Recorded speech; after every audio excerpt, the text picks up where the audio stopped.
Hey guys, welcome back to the channel. This is a story about what if Shinigami send Naruto Percy Jackson. Before I start, please support for more amazing content and do consider subscribing to my channel and share this video with your friends. This is written by DelayedInspiration and link in description and support writer.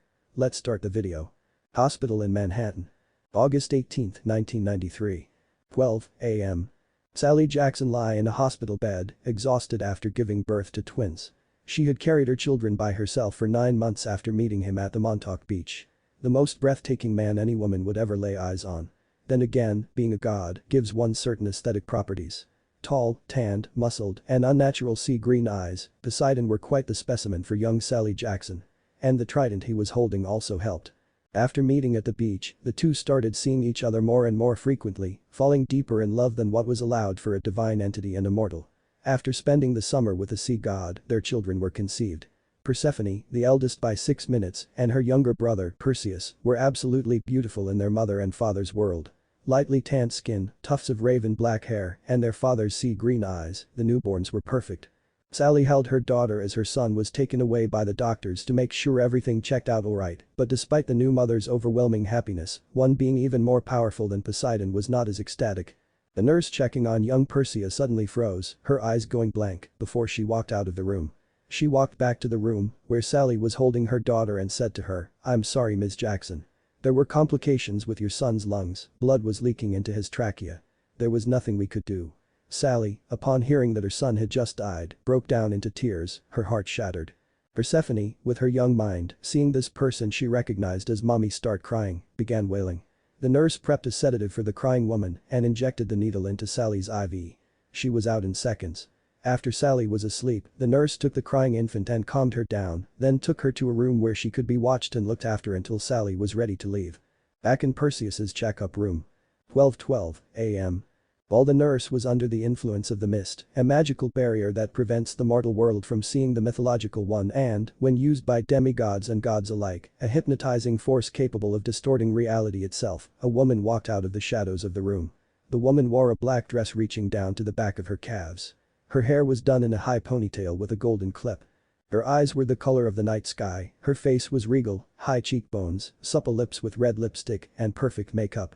She walked to Percy's crib and gazed down at the infant. Percy's eyes fluttered open and he reached up to the woman, gurgling incomprehensible baby babble. The woman smiled and picked the baby and held him close. As Percy settled down in her arms and fell asleep, her smile turned into a frown. "Your father was a fool," she said, her voice was soft, yet held an undertone of absolute power. "He swore on my name to never have demigod children again, and now he's sired twins. As he is a god, I cannot harm him directly, but I can still punish him. I'm sorry, young one. You didn't ask for this life or the hell you are about to endure, but you are fated for great things. In this world and another." Without further ado, the woman walked back into the shadows taking Perseus with her. Tokyo, Japan. Tokyo Tower, Special Observatory. 1:12 p.m. The Tokyo Tower, second tallest man-made structure in Japan, built in 1958 to mirror the Eiffel Tower, serve as a Japanese symbol of industrialization and to bring in money as a tourist attraction, and an antenna leasing structure, was about to bear witness to an unprecedented transaction between pantheons. The woman walked out of the shadows cast by the afternoon sun in Tokyo. The typically crowded tower was empty except for one man dressed in a black kimono and a haori depicting an ocean during a violent storm, complete with crashing waves, thunderclouds, and lightning. The scary part was that the designs were moving. Using the mist to prevent people from entering was child's play for these beings. Sensing the arrival of the black-clad deity, the man turned around and revealed his face of Asian descent, but it was eyes that drew your attention. The iris and sclera were both purple, with concentric rings surrounding the pupil. The Rinnegan. "I was beginning to think you were going to back out." His voice was deep and rich and had a slight echo to it, displaying his immense power. "Do not patronize me, Susanoo. You felt my power even in New York. Besides, I'm well aware of the deal we made. And I do not break my word." Her tone was one of offense, taking the stab at her honor very personally, the shadows writhing in response to her ire. The Shinto storm god grimaced as pain rolled over his body. But as quick as it came, it was gone. "My apologies, Lady Styx, but your pantheon has proved on more than one occasion to struggle with keeping their word. But enough of this banter, let me see the child." Despite still being miffed at Susanoo's previous words, the goddess of the river Styx complied with God's request.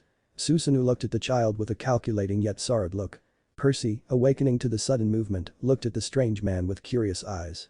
Susanoo gained a small smile on his face. Percy reacted by sticking his arms up at the god. Susanoo pointed his finger in Percy's face, and the demigod grabbed the digit with surprising strength for a baby. "A firm grip, he will grow to be very powerful in his life," Susanoo commented. "He will have to be, for his sake and ours." Styx's solemn tone made a glint appear in Susanoo's purple eyes. "Agreed, so enough of this small talk, it's time for business." Holding Percy in his right arm, he held his left hand toward the sky and narrowed his eyes at the sun.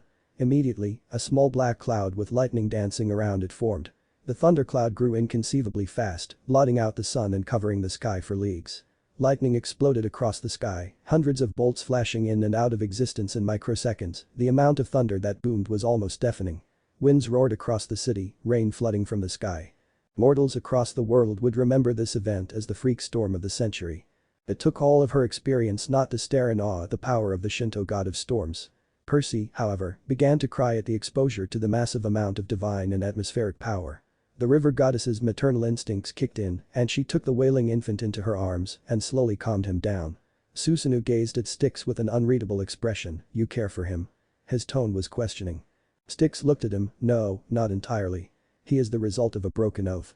"So is the girl." Susanoo's words were like ice. Styx froze at his interjection and gazed at the now sleeping newborn. "He has a strength that his sister does not. If we chose her, this," Styx struggled to find the right word, "transaction, would have failed for both of us." Her face was set in stone, and her eyes gazed at Susanoo, challenging him. The storm god chuckled. The thunder outside seemed to reverberate in sync with the sound. "I did not come here to fight you, Lady Styx. Now, to complete the transaction, as you put it." Styx looked reluctant for just a second before she held Percy outstretched to the Shinto deity, his bare stomach exposed. Susanoo raised his left hand and it was engulfed in red fire. He raised his right hand and it was engulfed in blue fire. The Rinnegan glowed with absolute power as he clapped his hands together, the flames combining into dark purple. With a voice that could command Zeus himself, he intoned. "Banbutsu Sozo." The fire surged around Percy, enveloping him in its empowering embrace. Percy squirmed in Styx's outstretched arms, the goddess holding on tightly to make sure he didn't fall, as a warm feeling moved across and inside his body. He gurgled happily at the strange feeling. Susanoo's eyes narrowed slightly as the purple flames around his hands gained a sea-green tint. "He's subconsciously drawing out my own chakra." The tint moved down the stream of fire and into the fire engulfing Percy. A few seconds later, the fire surrounding Susanoo left his hands and was absorbed into the demigod. Said baby had a faint sea-green glow around him before it too receded into his tiny body. His eyes shot open and revealed something unbelievably frightening. Surrounding his pupil was the symbol for the Greek omega, for the end. He quickly fell asleep afterwards. "It is done." Susanoo's words had an air of satisfaction to them. "I have created his chakra network and added a bit of my own personal touch to it as well. You could say I've given him my blessing, making him my champion in a way." "You sound proud of that." The goddess's words were condescending. Of course, the god's voice was boisterous. "He will be my representative in the mortal world. I would do well to arm him appropriately." His words turned slightly threatening at the end. Styx conceded to his words. "Very well then. We have spent enough time here, the lords of the underworld may get suspicious of my absence, and I think this storm has gone on long enough." Susanoo smirked. "I agree. Now, give him to me." Styx complied with the order, handed the sleeping Percy to the powerful being in front of her. "I bid the well, Lady Styx. The next time we meet, it will be at the end of one war and the beginning of another." Susanoo turned around with Percy in his arms and declared. "Amanamanaka." To the Lady Styx, Susanoo and Percy vanished. No flash, boom, or fancy anything. They were simply gone, and the storm cleared out near instantly. Squaring her shoulders and putting on a strong face, the goddess walked into the shadows and disappeared. The stone has been thrown, the ripples have been made, and the waves are beginning to form. Chapter 2. Storm Brewing. Hidden Leaf Village. October 10, 1000 AS, after Sage. Minato Namikaze was not having a good day. Sure, it started out fantastically, with his secret wife, Kushina Uzumaki, finally going into labor to give birth to his daughter, but then everything went downhill from there. Granted, everything that followed was completely out of his control, he still felt he did something to piss off a deity. Maybe it was karma for all the people he killed during the Third Great Ninja War. It started when the nine-tailed fox spirit sealed within Kushina started to break out, which was expected of course, but no less difficult to deal with. So while his wife was giving birth, he was making sure the demon of mass destruction didn't break free to wreak havoc and destroy them all. After his daughter, who they named Naruko, after a character in Minato sensei's book, was born, a man in a mask appeared and killed both the nurse and Bawako Sarutobi, the aged wife of the third Hokage, Hiruzen Sarutobi, and demanded that Minato step away from the Jinchuriki, or else your daughter dies at the ripe old age of 1 minute. He told the man to calm down, to which he responded with "I'm perfectly calm." He then proceeded to throw his newborn daughter into the air. Minato's far superior speed, they didn't call him the Yellow Flash for nothing, allowed him to catch his daughter mid-flight. That's when the explosive tags on the bottom of the swaddling blanket went off. He threw the blanket off and teleported himself and his daughter to a safe house at a different location, just before the explosion destroyed said safe house. This also allowed the masked man to unseal the 9 tails and place it under his control. Something only 2 people in recorded history were able to do, and they had both passed a long time ago. Just before the angry fox spirit could crush his severely weakened wife, only still alive due to her clan heritage as an Uzumaki, he teleported himself to and from the unsealing location with Kushina in his arms in less than a second. After leaving her with their newborn baby girl, he donned his Hokage cloak just in time to see the 9 tails begin its devastating rampage on his village. The carnage was unbelievable. Buildings demolished like anthills, ninjas swatted away like insects, people sent flying into the air like ragdolls. After giving a few parting words to Kushina, he teleported to the top of his face statue on the Hokage monument. The 9 tails took notice of this and began preparing his brethren's signature move, the tailed beast ball. A ball of super condensed, super potent chakra capable of leveling mountain ranges, flattening forests, and destroying hidden villages with one shot. And it was fired point blank. Acting quickly, he set up a transportation barrier, sending the lethal chakra bomb far away from the village. It still didn't stop the massive explosion that appeared, lighting up the night sky with the force of the sun. Then he had another brief confrontation with the masked man, whom deduced was Madara Uchiha anyway. He beat the man, placed his flying rage and jutsu formula on him, separated him from the 9 tails with a contract seal, and heard some very forbidding parting words from him as he vanished in a swirling vortex centered around his right eye. "I shall rule this world, there are plenty of ways to do it." Moving on, after the 9 tails was released from Madara's control and forced out of the village by the third Hokage's adamantine staff and said fox preparing to fire another tailed beast bomb, Minato summoned the toad boss, Gamabunta, to restrain the tailed beast, the bomb dissipating without any chakra being fed into it. Minato then used up a massive amount of his remaining chakra to teleport him, the 9 tails, his wife, and his daughter to a location far away from the Hidden Leaf village. After exchanging tearful words with each other about how they wish things could have been different, Minato told Kushina about how he was going to use the Reaper Death Seal, a sealing jutsu that calls forth a death god to seal something at the cost of the user's life, to seal the 9 tails yin chakra within himself, and then an 8-sign seal, to seal what left of his, Kushina's, and the yang chakra of the fox within Naruto. Of course Kushina protested this, not wishing her daughter the lonely life of a Jinchuriki. Minato countered by saying that without the 9 tails, the power balance between the hidden villages would be tipped and the leaf would be without its protector. Kushina asked why it had to be their daughter that had to be sacrificed. Minato responded that it was his belief that their daughter would be the child of prophecy, the one to bring peace to this world and end the cycle of hatred that had plagued it for centuries. Without further delay, Minato ran through the appropriate hand signs and shouted out, "Reaper Death Seal." Behind him, a ghostly figure manifested and an unnatural cold settled over the land. The figure couldn't be described as human. Purple skin, clawed hands, extravagant snow-white hair that was afro-like in appearance, wild, wide eyes with black sclera and yellower eyes, red horns jutted out its hair, and a tanto held in between jagged teeth. Rosary beads were held in its left hand and a white robe covered all but its hands, face, and emaciated chest. Just beyond the barrier, Hiruzen and few ninja froze at the sight of the death god.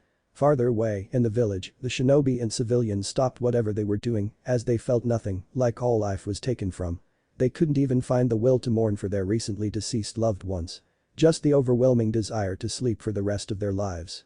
The death god held a chakra outline of Minato within his hair. He knew why the mortal had summoned him. The death god gazed at the 9 tails, with nothing held in his piercing, unnatural eyes. Wishing to get this over with, as he had other things to do and didn't feel like listening to a speech he had heard hundreds of times before, he held his hand up, about to plunge it into Minato's soul and seal the yin chakra of the 9 tails, but a massive lightning bolt, colored gold, streaked across the sky, from west to the east, its high-pitched whine, and the giant boom of thunder that appeared with it, drawing the attention of every man, woman, and child on the continent. Spamming from the main bolt that never seemed to end, smaller tendrils danced about, adding the cacophony of screeching lightning and booming thunder. Animals howled, children wailed, adults covered their ears, windows shattered, and the earth shook under the massive power of the lightning bolt. Impossible, the death god's voice echoed in the minds of everyone in the leaf. It sounded like a whisper, yet held a cool, calm, powerful undertone, and held unimaginable rage. Susanoo, you blasted idiot, why did you bring a demigod to this plane? While everyone was extremely shocked that not only had they just received proof that gods were real, and just learned that a child of said gods was now somewhere in their world, the death god turned his attention back to Minato and Kushina. Consider yourselves fortunate that I have far more pressing matters that require my attention. Without any hesitation, the physical manifestation of death plunged both of his hands through Minato's soul. The ghostly appendages streaked forward toward to the restrained fox. The hands grabbed the nine-tails fur and ripped the fox in two. The fox's chakra was separated into its two parts. The darker red chakra was sucked into Minato, and the brighter colored orange chakra was sucked into Naruto, a strange spiral-like pattern appearing on both of their stomachs. Minato fell to his knees, his soul returning to his, and he turned and looked at the death go in shock. With the sealing of the nine tails, Kushina's chakra chains dispersed into nothingness, and the barrier holding back the ninja also disappeared. The death god looked at the approaching ninja, then to the sky, the lightning bolt having faded. The death god was about to return to the pure world when Kushina's voice was heard. Wait, he turned to look at her eyes brimming with tears and unfathomable gratitude. Thank you. Death just gave a curt nod toward the woman, then faded out of existence. Minato. Kushina. Sarutobi called out to them. All you two alright? His group finally reached the disheveled family, the baby sleeping soundly. We'll be fine, Minato sounded like he was about to pass out. Get us to the hospital and get me a damage report. Sarutobi gave a light smile at the weak attempt at a joke. Without any delay, the ninja that followed the retired Hokage grabbed the weakened legends and vanished, reappearing moments later at the fortunately untouched hospital building. Aftermath. The Hidden Leaf Village stood strong in the afternoon light. Following the Nine Tails attack 5 years ago, many things had happened. First, the daimyo PF the Land of Fire had offered his full support in the rebuilding of the leaf. Second, after 3 days of digging and cleaning, they finally had all the bodies accounted for and had a mass funeral for the deceased. It was without a doubt the saddest day in the Hidden Leaf Village. Thirdly, when Minato gave his speech to boost the morale of the people, he introduced the new Jinchuriki of the Nine Tails, Naruto Uzumaki Namikaze. Predictably, the masses went into an uproar over that tidbit of info, but quickly silenced them with 2 more bombshells. 1. Kushina Uzumaki was his lawfully wedded wife, having been married by the third Hokage himself, and 2. He was also the Jinchuriki of the Nine Tails. The people didn't know what to make of that, but a quick explanation and a metaphor about water in a glass, and the glass becoming the water, and the village was already in love with its new golden child. That was also a political move as well. Minato knew that his enemies in the stone and the cloud would be making plans to take advantage of the leaf's weakened state, so what better way to deter them by making it public knowledge that he was not only married to the Red Death, but he and his daughter were both Jinchuriki. The Tsuchikage and Reikage weren't stupid. This man had single-handedly turned the war in his nation's favor, and now not only was he a married man with a family to protect, he was also the Jinchuriki of one half of the most powerful creature on the planet. A bluff maybe, but no one was willing to call him out on it. Besides, the Hidden Leaf's will of fire was flowing strongly with a desire to protect their village at all costs. They had gladly run headfirst at a tailed beast, enemy shinobi were nothing compared to a monster of that caliber. Following that, the survivors of the attack had a new mindset. They had fought against the strongest tailed beast and lived. If they could do that, what else could they do? The Leaf Village suddenly had a lot of shinobi throwing themselves into training, becoming far stronger than what they were before. There was also a council meeting held to discuss in detail the events of October 10th. The first thing brought up was how the Nine Tails was released in the first place. Minato then launched into the tale of the masked man, Madara Uchiha and his unknown transportation technique. Everyone had turned to look at the head of the Uchiha clan, Fugaku Uchiha, for an explanation as to how the most notorious traitor in the history of the Leaf could still be alive, but Fugaku was just as befuddled as the rest of them. Danzo Shimura, the childhood friend of Sarutobi and well-known warhawk, had suggested a full investigation of the Uchiha clan so as to find evidence of the true identity of the masked man. Fugaku and Minato agreed to the notion, so long as it didn't get out of hand. With the full support of the Uchiha to find the perpetrator of the attack, relations with the clan and the village improved drastically. It helped that Fugaku and Minato were on the same genin squad and were best friends. The last topic discussed was what the death god meant by demigod. Danzo, unsurprisingly, wanted to launch a worldwide search party for an asset that will undoubtedly aid the Leaf for years to come. Minato promptly shot that idea out of the water with the logic of we don't have the time, money, or manpower to do that now or ever. Danzo was sufficiently cowed on the outside. On the inside he was already making plans where and how to find the child of a divine being. By order of the Hokage, both Jiraiya and Tsunade of the legendary Sannin returned to the village.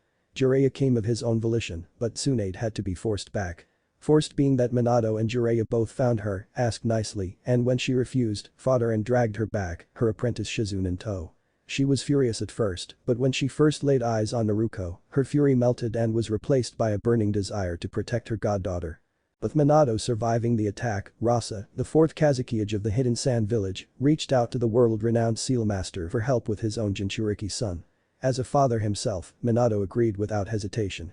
So, Gaara's ridiculously unstable seal was fixed, and he was able to bond with his father and older siblings, subsequently following a path similar to Naruto's. Also, after taking note of the Sand's economic crisis, Minato struck a new deal with Rasa. The Sand Village's economic crisis became a thing of the past when the Hidden Leaf offered them substantial financial aid. Aid which the Fire and Wind daimyos were happy to give and receive, respectively. Lastly, with Tsunade in the village and her shadow clones aiding the hospital staff, the birth of Hanabi Hyuga went off without a hitch, and Hitomi Hyuga, the wife of Hyuga clan head Hiashi, was cleared to leave the hospital a few days later as a proud mother of two. But not everything in the world was perfect. With the light being cast on the leaf, darkness was beginning to spread to the east. In the hidden mist village of the Land of Water, the bone-manipulating clan, the Kagaya, launched a surprise attack against the mist. They were slaughtered after a few minutes of battle with there being only one survivor of the Kagaya, a young boy named Kimimaro. This was enough for the 4th Mizukage to start the bloodline purges, the extermination of any man, woman, or child with a Kekkei Genkai. It is also in the Land of Water where our story truly begins, an orphan boy with black hair, sea green eyes, and no name. 1006, as 12 miles east of the Hidden Mist Village. An orphanage. The matron gazed out at the children playing in the yard with a soft smile on her aging face. Her eyes lingered on boy in particular, though. This boy had midnight black hair that seemed to absorb all light, with bangs that hung over his sea green eyes, slightly obscuring them from view. His skin was lightly tanned, uncommon for someone that lived this far inland of the Land of Water. He wore a forest green t-shirt, along with black pants and black shoes. His build was slim, muscle was already starting to grow on him at 6 years old. The matron frowned in thought. The boy had shown up out of nowhere as an infant. The coincidental thing was that on the night he appeared on her doorstep, that giant lightning bolt had split the sky. If that wasn't strange enough, not long after that event, she overheard some traveling merchants from the Hidden Leaf at a stand in the Mist Village talking about the Nine Tails attack. Not shocking, the tailed beast's rampage had spread like wildfire across the continent, but what caught her attention was when they spoke of a demigod. Apparently, in order to defeat the beast, the Yellow Flash summoned the god of death to seal it within himself and his newborn daughter, Naruto. But instead of taking Minato's soul, which was expected, the lightning bolt struck, and death spoke in the minds of all those present in the Leaf Village about a demigod in the mortal world. At first, she wrote it off as superstition, she didn't believe in gods anyway. But as the days went on, more and more talk about how the ninja villages were scouring the world for this demigod, the more she realized just how real the situation was. Then, when the boy was older, he began to have strange dreams. Dreams of men fighting against monsters that the matron had never heard of before. Giant men with one eye. Massive serpents with multiple heads. Women with snake trunks for legs. Women with a gold leg and a donkey leg. Well-muscled men that radiated unnatural power bowing before another man that held a scythe in his grasp. Sometimes he would dream of a girl with black hair. Since he didn't like seeing such strange things when trying to sleep, as they scared him with just how vivid they were, he would often stay awake at night. Busying himself with one task or another, or just by watching TV. Sometimes, she would find him in the bathtub, laying in the water with his open. His forced insomnia left him with light bags under eyes and a half-lidded gaze that made him seem eternally tired. The final nail in the coffin that was her suspicion was his immense chakra. A few months ago, around the same time the bloodline purges began, the boy was playing alone in the woods when a pack of wolves decided he looked like dinner. Their last mistake. In a panic, the boy ran and the wolves gave chase. It was a short one, seeing as how the wolves had taken down prey much larger than a toddler. After they knocked him to the ground by clipping his legs, his self-preservation instincts kicked into overdrive. Combine his overwhelming desire to not be eaten and a large amount of adrenaline flowing through his bloodstream, his chakra unlocked itself with explosive force. The matron was a retired chunin who had resigned after her little sister had died in the Third Great Ninja War. She had no special skills other than her sensory abilities. When she sensed the boy's chakra explode from him, her first thought was that Jonin were fighting a life-or-death battle. When she arrived to the scene, she found the boy unconscious and a bunch of dead wolves. Further inspection of the destroyed surrounding area and the corpses yielded information leading to the cause of death being blunt force trauma, ruptured organs, and shattered bones. Her final assessment of the situation was that the boy killed the pack with his bare hands. But the unlocking of his chakra, the matron began teaching him chakra control. It was exceedingly difficult. She started with tree climbing, but just by putting his foot on the bark and channeling the as little chakra as possible into the tree was enough to blow it apart. It took 3 weeks and a crap ton of trees, but he was finally able to walk on any solid surface. She next introduced him to water walking. Being in the land of water, ponds and lakes were a dime a dozen. This came disturbingly easier to the boy than the tree climbing exercise. It was also during this time they discovered a great many disturbing things. Whenever he fell into the water, he emerged bone dry. They also discovered his highly advanced water affinity. The matron said it was on par with the Hazuki clan. He could also freely control and manipulate water to his will. When the matron asked how he did this, the boy said he imagined the water moving and it obeyed his command. The matron then asked if he used any chakra to do this. He responded that he only felt a light tug in his gut. They also discovered that water gave him a boost in strength and recovery. After a long day of chakra control, a quick dip in the tub left him at 100%. The matron wondered if any water jutsu known to man would have any effect on the boy, but she wasn't about to blast him just to test a theory. After he mastered tree climbing and water walking, she spiced it up by having him hold leaves to his body while sitting upside down on a tree branch. She also had him experiment with his water control, bending and molding it on his whim. Unexplained appearance, unnatural dreams, an ungodly amount of chakra for a child, and an unexplained affinity with water. She also noticed that when his emotions overcame him, storm clouds would begin to form. If he wasn't a demigod, then he had some type of bloodline. And on this day, having a bloodline was not good. The Mizukage was sending a ninja to the orphanage, kind of like how a daycare would go the local fire department, only in reverse. While the children were excited that a super cool ninja guy was coming over, the matron knew the real reason for the visit. The ninja was going to teach them to unlock their chakra and then test their chakra affinity to see who had a bloodline. The ninja wouldn't do anything immediately, but when he reported his discovery to Yagura, the 4th Mizukage would be sure to send a purge party to wipe them all out, on the grounds of aiding and abetting an enemy of the state. In layman's terms, sheltering a child with a special gift. And while the boy may not have had a bloodline, his chakra would be enough to raise red flags. The matron sensed a large chakra signature appear within her range. The ninja had arrived. "Children," she called, "the ninja is here. Line up in single file and wait patiently for him to present himself. Kami be with us." The children scrambled to follow the matron's request, excited to finally meet a ninja, except the boy, he fell in at a much more sedate pace. A few moments later, the ninja walked out of the tree line into the clearing. The matron froze, fear in her eyes. The messenger said a ninja, not one of the 7 ninja swordsmen of the mist. Dressed in the hidden mist Jonin uniform, he had dark blue hair spiked straight up, pale blue skin, beady eyes with pinprick-sized pupils, gills underneath his eyes, and a height of 6'3". On his back was a huge wrapped object with a yellow protrusion sticking over his right shoulder. A small skull was attached to the end of the protrusion. He walked up to the children with a glint in his eyes and a grin stretched his face, exposing his shark-like teeth. "Why hello there," he drawled his words out, his voice like that of a triumphant predator tinged with insanity. "My name is Kisame Hoshigaki, and I'll be instructing you brats on how to unlock your chakra today." One of the kids whimpered, but the boy's eyes only narrowed, something the monster of the hidden mist noticed.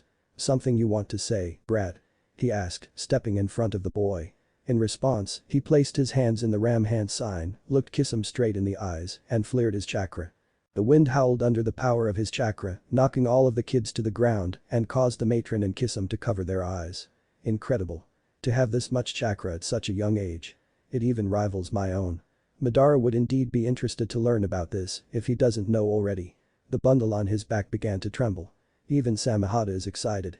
As the boy reigned in his giant chakra and the winds calmed themselves, the matron had a look of pride on her face as she looked at him. "That's my boy." All of the orphans looked up to the matron as a mother of sorts, the child was no different.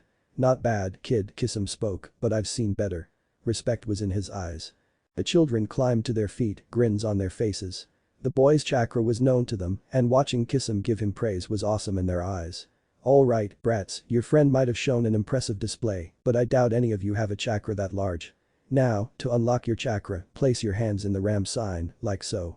He took his right hand and arranged his fingers in a way that resembled a 2-fingered finger gun facing up. He did a similar thing with his left, only he placed it on top of his right, the little and ring fingers covering the ones on his right hand. "Next, look deep within yourselves. Look for what feels like a tight ball. Now focus on it. Grab it, pull it and rip at it. Keep doing this with all your strength and eventually, you'll unlock your chakra. The children did as instructed, hands locked in the seal, looks of concentration on their faces. Some of them looked constipated. Eventually, small shifts in the air began to form around the orphans, one by one. The boy stood off to the side, a small grin on his face, as he watched the closest people to him become one step closer to becoming shinobi. That was their goal. If they didn't get adopted, they would join the Mist's ninja ranks and make names for themselves. Seeing as how none of them had real names, since they were orphans, being recognized was a dream for all of them. Too bad none of them knew just what it meant to be a Mist ninja, otherwise they might have had a far more different goal in life. Most of the kids were able to unlock their chakra in a few hours, although a few of them weren't able to do so, leading to their disappointment, but the others quickly cheered them up. Visam looked to the sky. The sun was setting, casting a red glow over the world. Well, it looks like my time here is done, the children turned to look at him as he grinned, keep practicing with your chakra, brats. He gave light bow to the matron before he vanished in a blur of speed. Alright children, time to go inside. Predictably, said kids groaned in frustration. They wanted to play with their chakra some more. Now, there will be none of that. You've all had a long day and it's time to wind down. Besides, tomorrow I'll start teaching you all how to use your chakra like a ninja. The children all cheered with excitement and sprinted into the 3-story house, all except the boy. He and the matron locked eyes, a silent question being asked. The matron nodded her head and the boy smiled. He vanished in a way similar to Kisum, albeit in a slower manner. The boy reappeared next to a large pond that was fed by an overhead waterfall, sprouting from the top of a 20-foot cliff. The tree line was 10 feet away from the water. He always came here to train by himself. His chakra control, his water manipulation, and sometimes just to think. Today was the anniversary of the day he appeared on the orphanage's doorstep. So, in a way, it was his birthday, but unlike the other kids, he didn't celebrate it. He felt it was wrong to have a birthday party on a day that may or may not be his actual birthday. The other kids knew it as well, that's why they didn't bother him much on this day. His decision to come here tonight would haunt him in his dreams for years to come. Visam was rocketing towards his home village. At the speed he was moving, anyone below Jonin level wouldn't be able to see him, and even then, some Jonin would still have trouble catching his movement. The cause for such a rush was the information he just learned from his visit to the orphanage. He may have just found the demigod the entire ninja world was looking for in his own backyard. Within a few more minutes, the dense mist surrounding the village of the same name came into view. Without hesitation, Kisum barreled straight into the mist, his chakra flaring wildly. What most people didn't know was that the mist functioned as a sensing barrier. Anything and everything that went in the mist was immediately detected.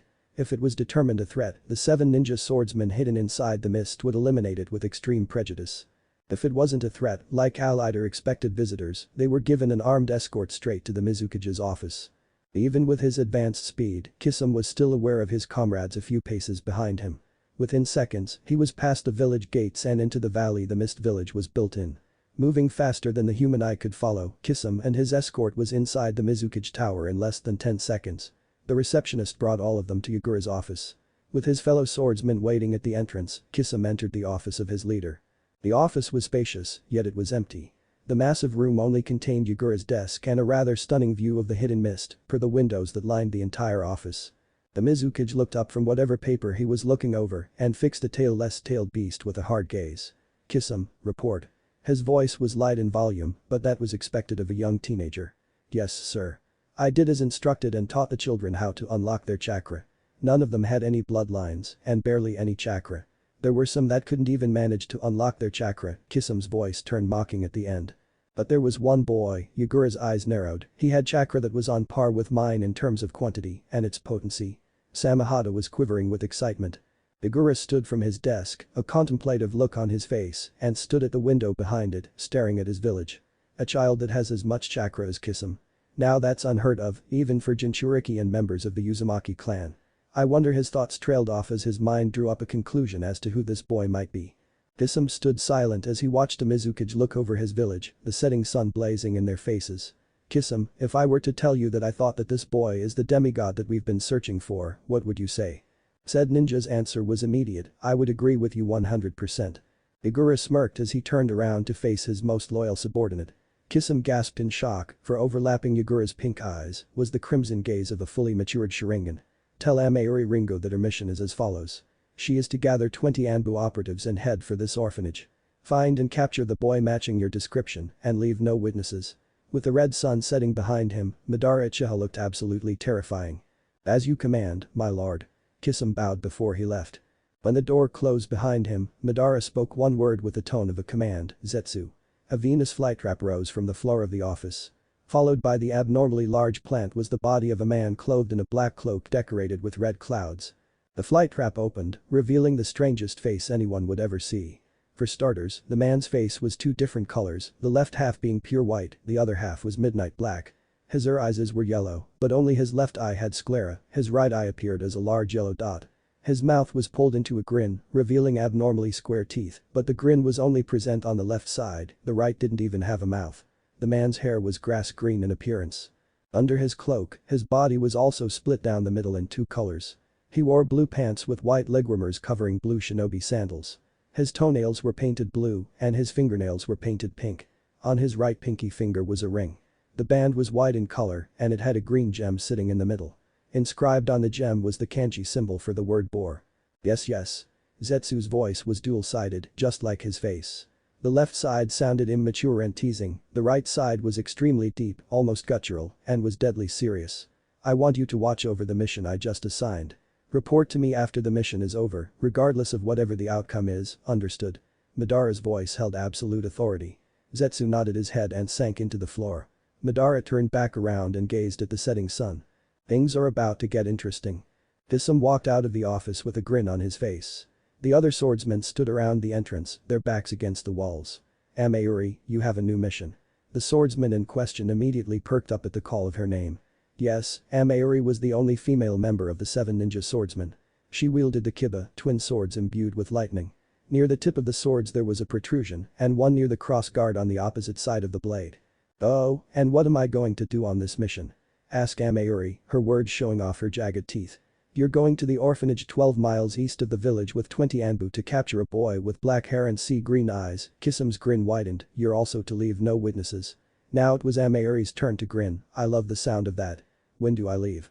Right now, Kisame answered, there's a team of Anbu waiting for you at the east gate.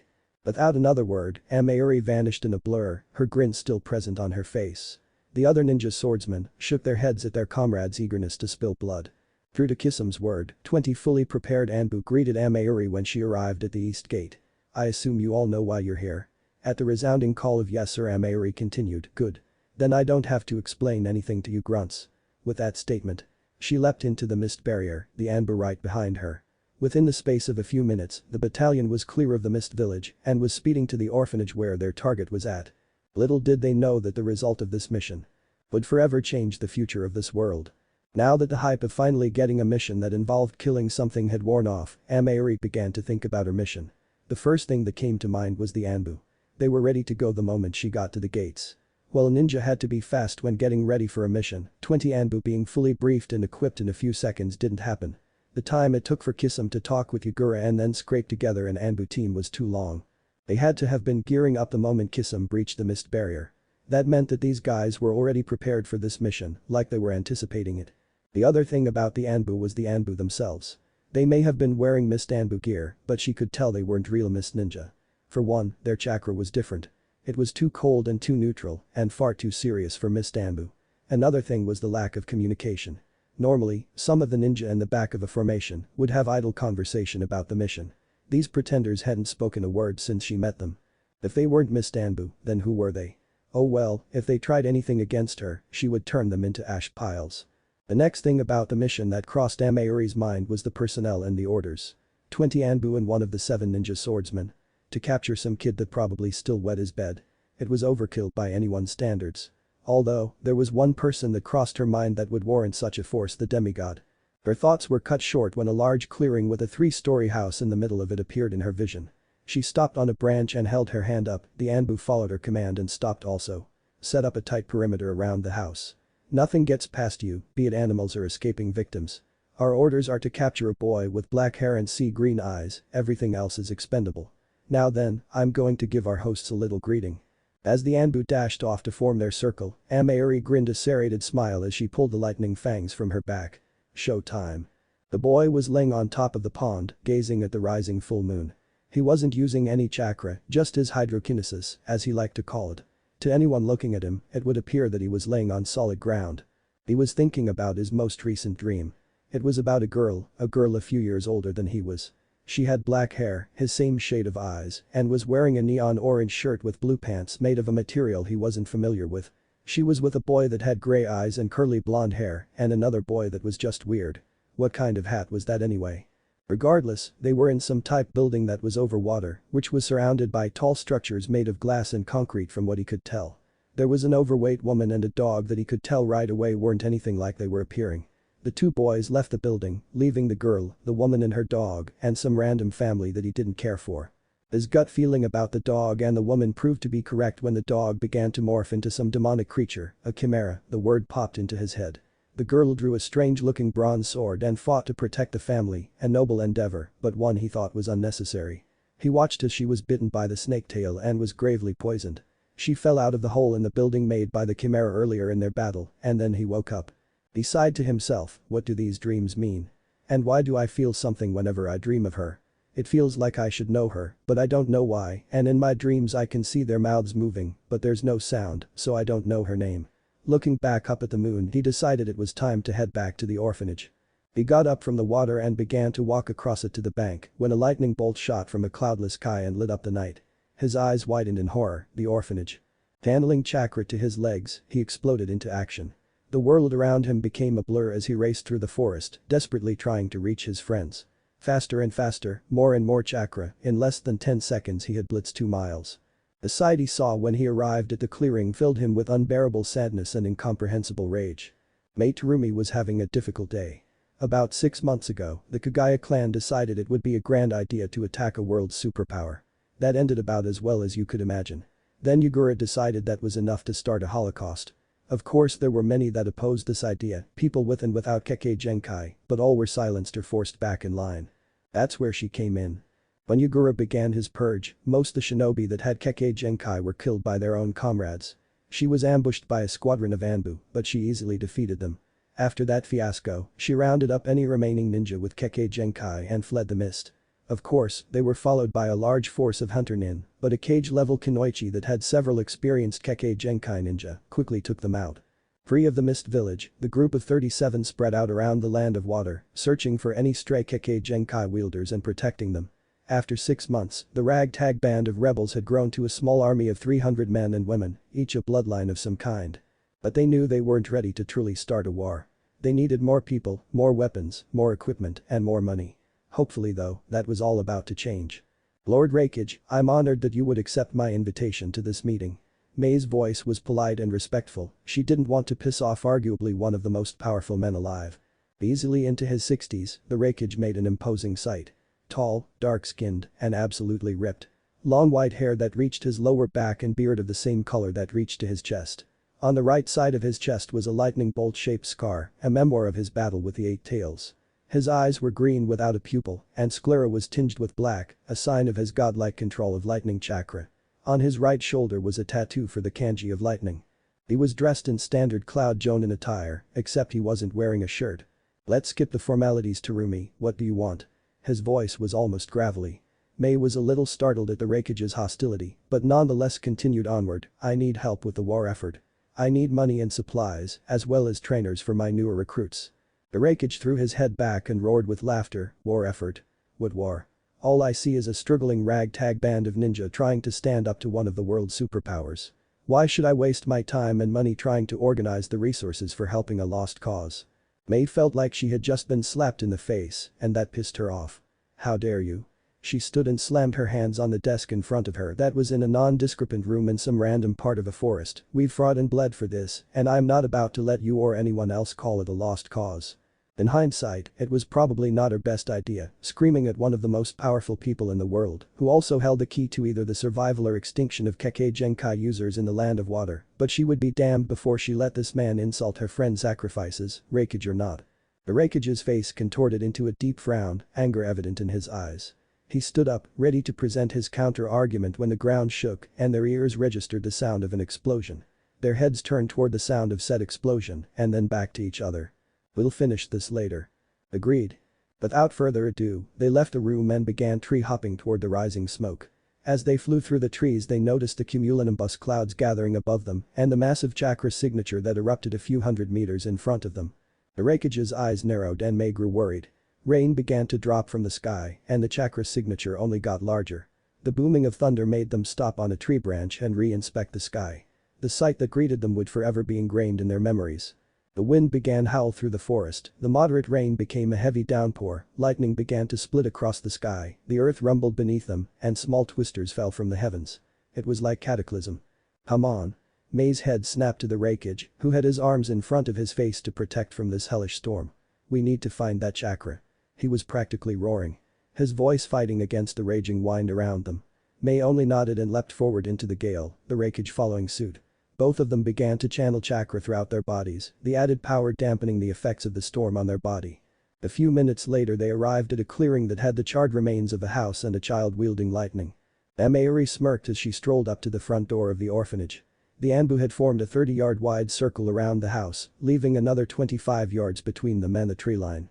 She gripped her swords as she stood just outside the entrance to where her target was supposed to be residing. As an experienced hunter ninja, she instinctively scanned the house for chakra signatures and traps.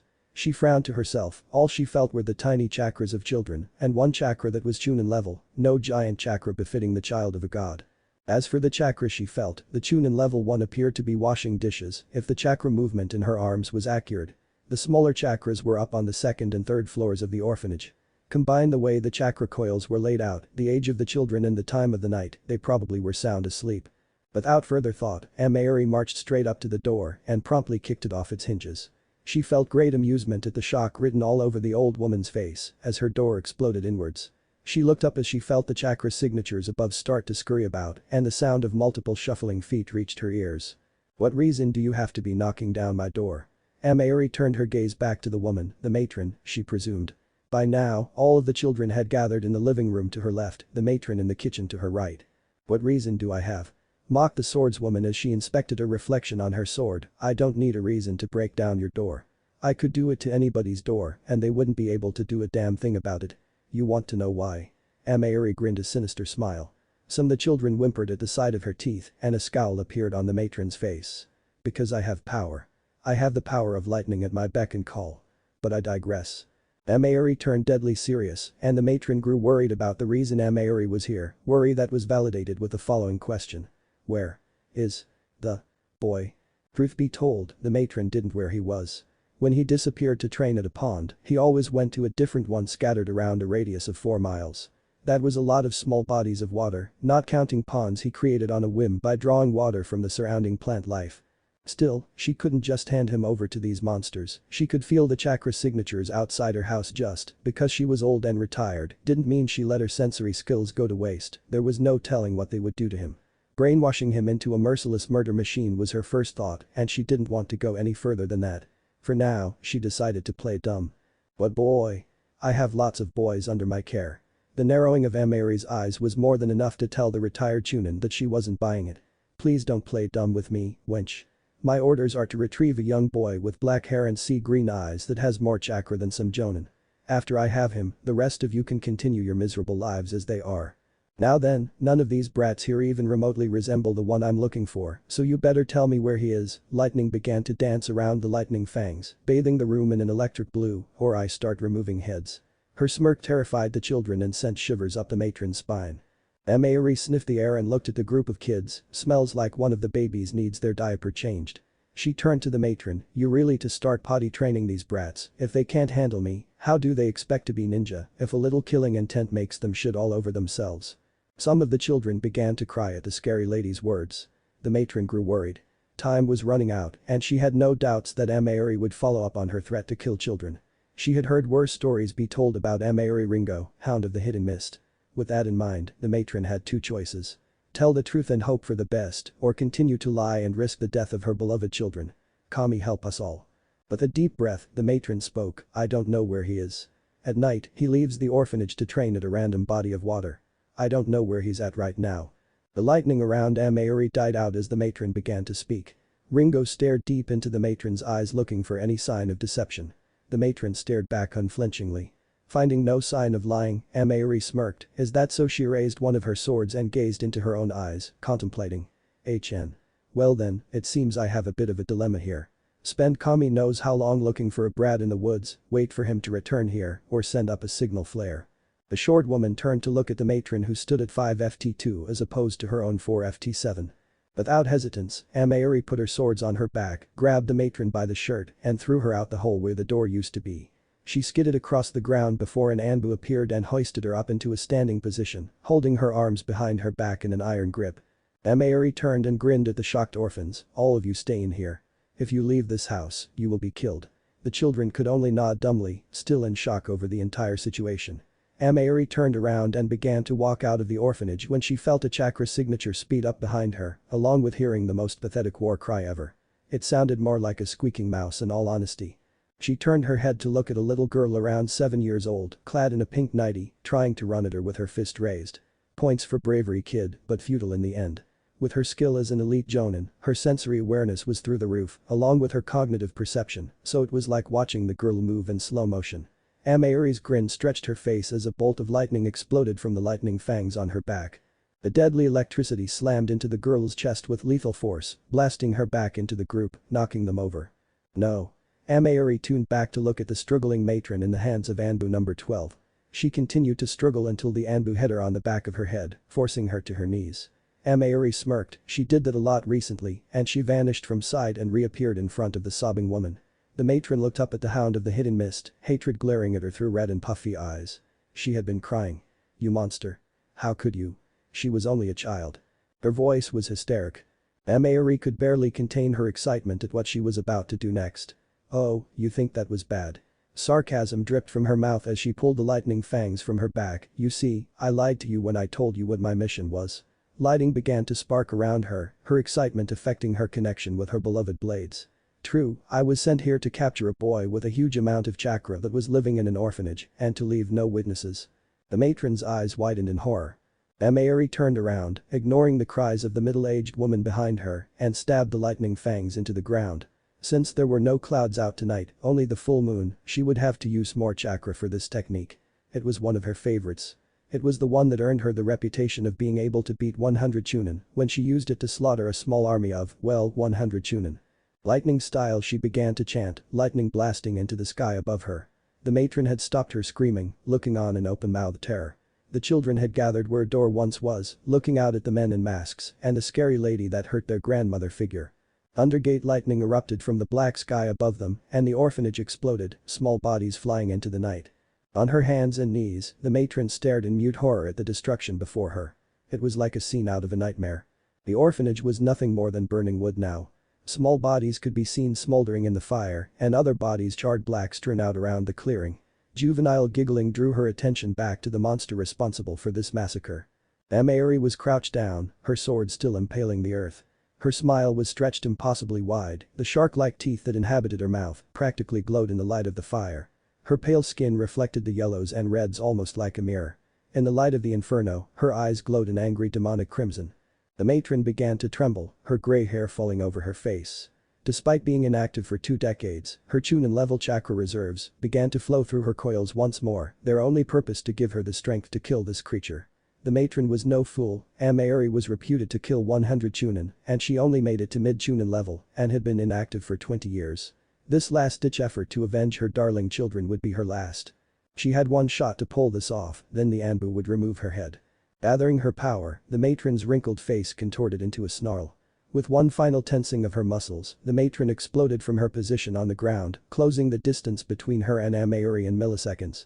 She had her fist cocked back behind her, all of the remaining chakra in her body concentrated into her hand, ready to be unleashed into a lethal blast aimed straight at Ringo's skull. Closer and closer her fist came to the murderer's head. Inches, centimeters, millimeters. Squelch. Amayuri could only grin wider when she felt the chakra signature of the old woman behind her start to fluctuate. Here she comes.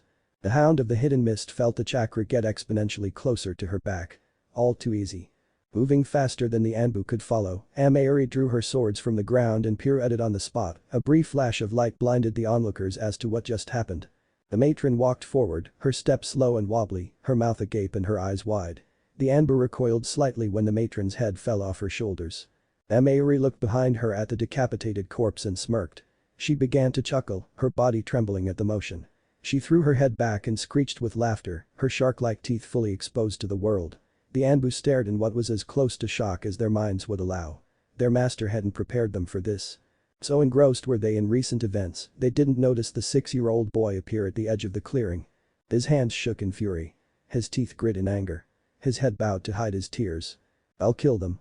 He had never felt this way before, hatred and despair all roiling around inside of him. It was all their fault. These masked ninja and the sword-wielding girl with the auburn hair. If they weren't here, none of this would have happened. "I'll kill them." He wasn't stupid. One look around the clearing was enough to tell him what had transpired here. And it sent him over the edge. "I'll kill them." His chakra began to flow through his body, empowering him. His gut felt like it was being ripped apart, his instincts telling him that a maelstrom was forming. The ground around him began to tremble under his power. "I'll kill them all." With a roar like that of a monster, his chakra exploded from his body in a sea-green inferno of rage. The Anbu took notice of him at last when they felt the massive chakra signature seemingly appear out of nowhere. Rain began to fall from the darkened sky, and the boy's chakra began to grow larger. As soon as the first drops of water hit his body and that of the surrounding area, his brain was flooded with information.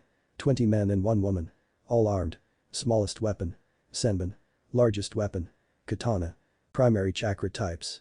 Water and lightning with 2 men between the ages of 30 and 40 with fire affinities. Standard issue armor. All experienced soldiers. Unknown entity in the far tree. 2 large chakras approaching from the east. Largest chakra. Lightning, earth, and fire. Smaller chakra. Water, fire, lightning, and earth. Kekkei Genkai. Vapor style and lava style. Overall threat level. High. Despite their intense emotional training, the Anbu couldn't help but feel fear. This boy's killing intent was suffocating. In his fear, Anbu number 2 threw a handful of chakra-infused shuriken at the enraged child. They flew at breakneck speed, easily slicing through the wind and rain. They sliced through the boy's flaring chakra and straight through his body. There were gaping slits where the projectiles had ripped through him, but he didn't seem to take notice. The Anbu tensed, however, when they didn't see any blood leaking from the wounds. And to their unending shock, the holes closed up. It looked like the rain fell into the openings and they just came together. Like he had regeneration connected to water. The boy finally looked up and glared at them all. The Anbu and Amauri recoiled in shock, for instead of pupils in his eyes, there was a strange symbol, a symbol similar to that of a horse's shoe. His divine chakra had awakened. Superscript 3 I cedilla plus or minus a tilde mu a tilde degrees a umlaut I circumflex a tilde e acute I grave mu a. They listened in shock at the strange language that came out of his mouth, but if they spoke Greek they would have known he was about to kill them all. He took off in a mad sprint, a shockwave erupting from his motion, cratering the ground and splitting the falling rain, the trees behind him blowing over. He charged toward Anbu number 5, his steps breaking the ground. The soon-to-be dead man drew his sword in an attempt to strike down this monster, but he was far too slow. The boy's hand shot forward into the man's gut and icicles exploded from his back killing him, Anbu number 6, and knocking Anbu number 4 to the ground.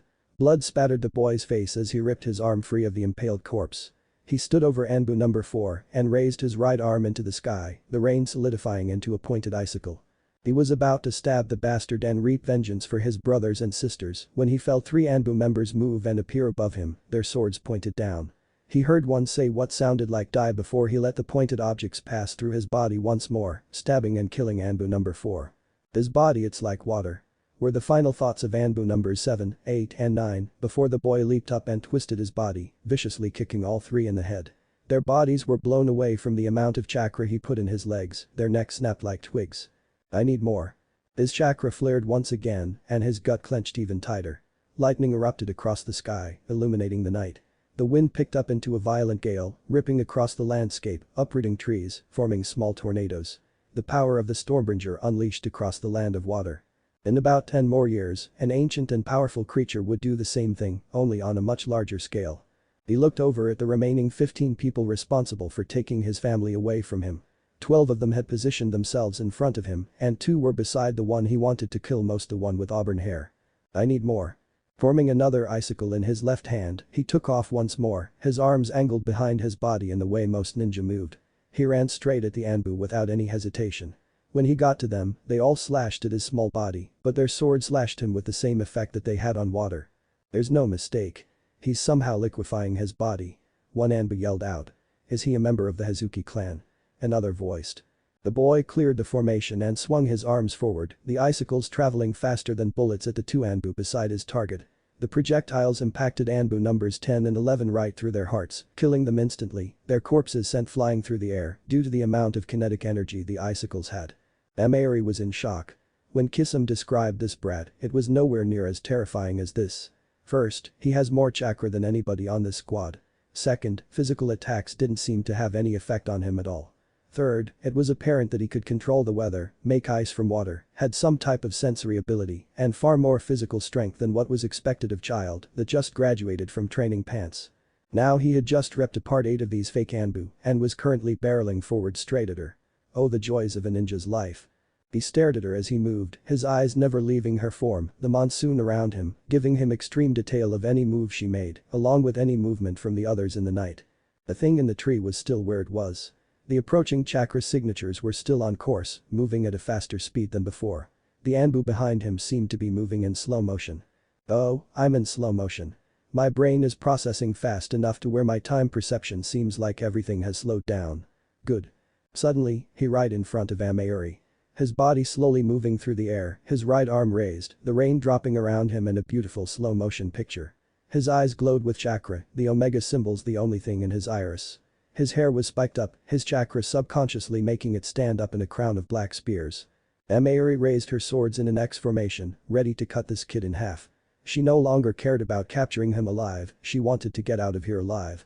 Lightning flashed behind the airborne demigod and she squinted at the sudden brightness. Her last mistake. In a manner similar to the Hyuga clan, the boy thrust his fist forward, the chakra he channeled into it erupting like a cannon, blowing Mayuri into the ground, making a crater. The lightning fangs fell from her grasp, impaling the ground a few inches from either of her hands. I need more. His fists began to crash down on her body, bone shattering like glass, muscle tearing like paper. In the early stages of his chakra control training, he would accidentally blow apart trees just by channeling a little bit of his chakra to his feet. Now, however, he was forcing massive amounts of chakra to his fists. Each impact dug out the earth around them. The Anbu stood and watched in mute horror as a child turned an elite jonin into pulp. Eventually, he stopped pounding her body, his form hiding Mayuri from view, but not the puddle of blood that mixed with the rain. The demigod looked at what was left of the woman. Her face was an unrecognizable mess, her body was twisted and shattered beyond anything a human could accomplish. It looked more like she was mauled by an animal than beaten by a boy. He could sense the remaining 12 Anbu behind him. Their hands were moving, their chakra molding. He heard them say lightning style. False darkness before 12 beams of lightning flew at him from behind. His arm snapped out and grabbed the lightning fangs. He whirled around, the swords crossed in front of him. Lightning erupted from his body, meeting the lightning jutsu head-on. The bolts clashed in a struggle for dominance. The ground beneath the impact began to break apart, small chunks of rock lifting into the air, only to be turned into ashes. The lightning cancelled each other out and exploded, sending both sides flying away from each other. The boy growled at the Anbu on the other side of the clearing. The lightning fangs began to spark with electricity, reacting to his ever-increasing rage. I need more power. He roared the last part of his thought aloud. The lightning fangs erupted with chakra, lightning soaring from the heavens to strike the blades. Wind, water, and chakra swirled around him, forming a hurricane. The Anbu looked on wearily, growing more nervous. When they saw him form what looked like a wall of wind, rain, and green fire, they took off, trying to prevent him from gathering more power. It was all in vain. The boy's speed caught them way off guard. Instead of waiting for them to arrive, he met them halfway and tore them apart. A little voice in the back of his head told him the 2 chakra signatures had arrived and were looking on. Anbu numbers 1, 2, and 3 were at the forefront of the pack, so to speak. They were the first to die. The boy appeared in front of them, the torrent of wind blowing the other 9 Anbu away. He swung his lightning-covered swords in a back-to-front arc, removing the heads of the 3 shocked Anbu. 9 left. They surrounded him on all sides, using their chakra to keep them grounded against the whipping torrents of water, wind, and chakra. His strange eyes stayed locked on the ground, but his senses remained in overdrive. Without warning, he was in front of Anbu number 12. He stabbed both swords into his gut and ripped them out, spinning to his left. Anbu number 13 was too late to react and ended up with 2 burning wounds on his torso, the lightning fangs cauterizing the wounds instantly. Why did this happen? Anbu numbers 14 and 15 had leaped into the air, the other 5 had retreated a safe distance away. The boy leaped into the air to meet the airborne ninja. They threw handfuls of shuriken at the rising demigod, but his personal hurricane batted them away. He slashed at Anbu number 14 with his left and at Anbu number 15 with his right. It was because the ninja. Arcs of lighting discharged from his swords. The Anbu were fried like food. All three beings fell back to the ground, two of them smoking. He looked up at the re-aiming five Anbu. Rage burning in his glowing eyes. The ninja, I'll kill them all. I'll kill all the ninja in the world. It was at this moment that the fate of the ninja world was forever changed. He raised the lightning fangs to the sky, the energy surrounding the blades ejecting into the lightning storm above them. The hurricane surrounding him and the maelstrom ravaging the land of water ceased. All that remained was the constantly fluctuating lighting in the clouds above, a lot of environmental damage, and a light rain. Instinct guided his actions now, rational thought leaving him with the preparation of this next and final technique. A distant roar drew the attention of those present to the clouds. From the heavens descended a beast made of lightning, a beast with red eyes and the body of a dragon. The dragon roared at the last five Anbu, their primal instinct of fight or flight kicking into overdrive. They promptly chose to live for another day and ran in the opposite direction. The demigod stared at them with half-lidded eyes, the Omega still taking the place of his pupils. He pointed his swords at the retreating figures, a single phrase leaving his lips, vanish with the roar of thunder. Kirin struck forward, an avenging angel for a broken boy. In an explosion that would make a mad bomber sick with envy, the heavens met the earth with divine wrath. The land trembled, massive chunks of earth shooting into the sky. Mei, and Zetsu covered their eyes to shield from the blinding light. The Anbu never stood a chance against a lightning jutsu of that magnitude, their bodies vaporizing instantly. The boy was hunched over, breathing heavily. His hair had fallen back down, his eyes returned to normal. He had stabbed the lightning fangs into the ground to give him support. Blood covered his small form. The light groan drew his attention to a small crater in the ground to his left. His eyes shot wide open in anger and disbelief. She's still alive. His teeth grinded together, and with a final surge of energy, he grabbed the lightning fangs from the dirt and stalked his way over to where Amayuri lay, barely alive. The blade tips cut through the earth like a hot knife through butter, creating small trenches. He reached the lip of the crater and looked down. Said crater was 20 feet wide and 5 feet deep. Sure enough, Amayuri was twitching at the bottom of the hole, her body responding to her movements ever so slightly. It pissed him off. Putting the blades in reverse grip, he slid down the side of the crater, coming to a stop at her feet. He raised his arms into the air ready to end her life once and for all. Amayuri twitched when she gained consciousness. She groaned in pain when she tried to move. Damn it, I can't move. That kid really did a number on me. I can't sense the Anbus's chakras. Did that kid really kill them all? She opened her eyes when she heard the sound of something sliding down rocks. The sight that greeted her was far from pleasant. The boy stood above her, her own swords in his grasp, ready to stab her. The rain had stopped, the clouds parting to reveal a moon the color of blood. It was positioned right above the boy, bathing him in unholy light. Amayuri gasped in fear. Behind the boy, an ethereal figure formed. The ghost wore a white robe, leaving its purple, emaciated chest bare to the world. In its left hand were rosary beads. In its right, a tento ready to strike. But its head, its head. A grin filled with black needle-like teeth. A mane of pure white hair, horns jutting from its temples. And its eyes Sclera the color of the abyss, and her eyes is the color of freshly spilled blood. Amayuri closed her eyes and chuckled without humor. So this is how I die. Heh, sorry kid, but if this is the end, it'll be on my terms. The boy was ready. The light of the hunter's moon behind him provided enough illumination for what he was about to do. He was about to avenge his family for this bitch's transgression. She was bloody, broken, and beaten. Mentally, emotionally, and physically. He was sure of it. So imagine his surprise when she started chuckling. So kid, you think this is it? You think I'm going to just lie here and let you stab me with my own swords? The child was confused of her language. She was beaten, there was no way she had anything else up her sleeves, where was this bravado coming from? She reached under her neck wrappings with her left arm and pulled out an explosive tag. Her next words would define his life. The tag began to glow with chakra and the boy jumped out of the crater, barely escaping the fatal explosion. Amayuri died with a grin on her face. He laid on the ground, exhaustion finally taking hold of his body, the lightning fangs held tightly in his hands. His vision began to darken around the edges, the crimson moon staring at him from above. Two people entered his darkening vision, a woman with auburn hair grayed and a hulking figure with darkish skin. He didn't care though. Amayuri's last words were still reverberating through his skull. Always have a backup plan. Mei stared down at the child worryingly. After he collapsed from exhaustion from slaughtering 21 highly trained ninja, she and the Raikage had picked him up and transferred him back to her headquarters. They didn't want to be around that area when the search parties showed up to investigate that swell in power. Plus the presence of the Raikage would bring unwanted attention to the hidden Cloud Village. The entire time they were tree hopping, Mei held onto the boy tightly and he held the lightning fangs in a death grip. Whenever she looked over at the cage of the cloud, she would see a calculating glint in his eyes, like he was assessing and planning something. She was 100% sure it was related to the child that was being cradled in her arms. When they arrived to her hideout, she immediately put him in her bed. She would have changed him out of his soaking wet clothes into dry ones, but there was one problem. He was dry as bone. That certainly raised questions and created theories in both her mind and the rakeage's. Although she did wipe the blood off his face. It sucked trying to move your jaw with dry blood on it, she would know. It was when he started twitching that her maternal instincts kicked in. His eyes swam in his sockets, but they never opened. His body trembled, nut never got cold or broke out into a sweat. His breathing quickened, but his pulse stayed the same. Then she realized. He was having a nightmare. She tried to wake him, but to no avail. She also tried to remove the swords from his grip, but his fingers were locked in place.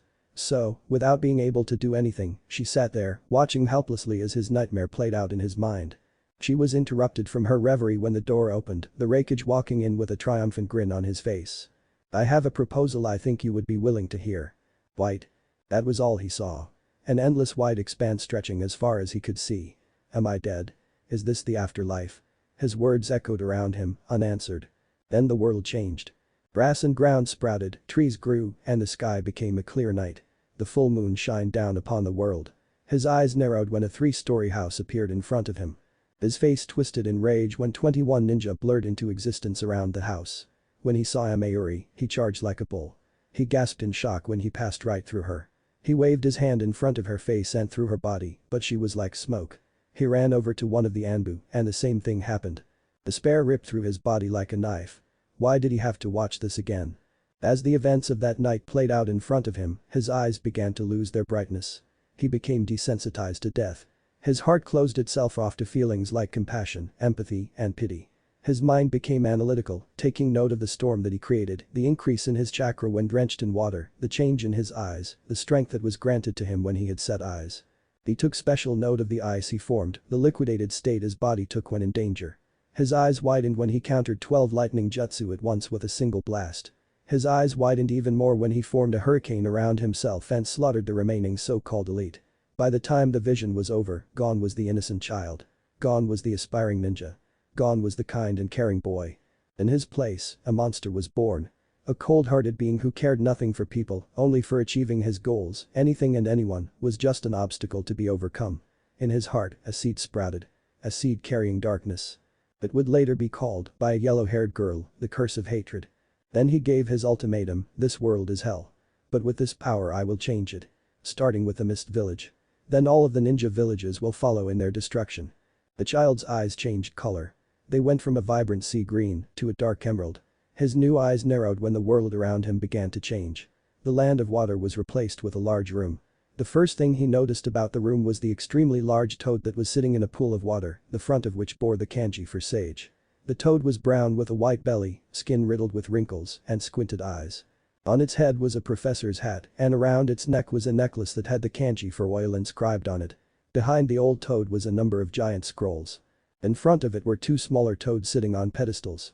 On his left was a green one with spiked-up white hair wearing a cloak that was pointed at the top. On his right was a purple one that had bubbly purple hair wearing cloak that flared at the top. I have had a vision. The prophecy has changed, the old one spoke. The little ones exchanged looks, the green one speaking up, great honorable geezer, the boy cocked a brow at that, what have you seen? Jiraiya will still train a student that will either become the savior or destroyer of this world, but the divine child will also play a role. He will either assist the child of prophecy or annihilate them. The toads and the boy recoiled in shock, although the boy's was much more subdued. I'll summon Jiraiya boy at once to inform him. The purple one began to form hand seals. To most, it would have been a blur.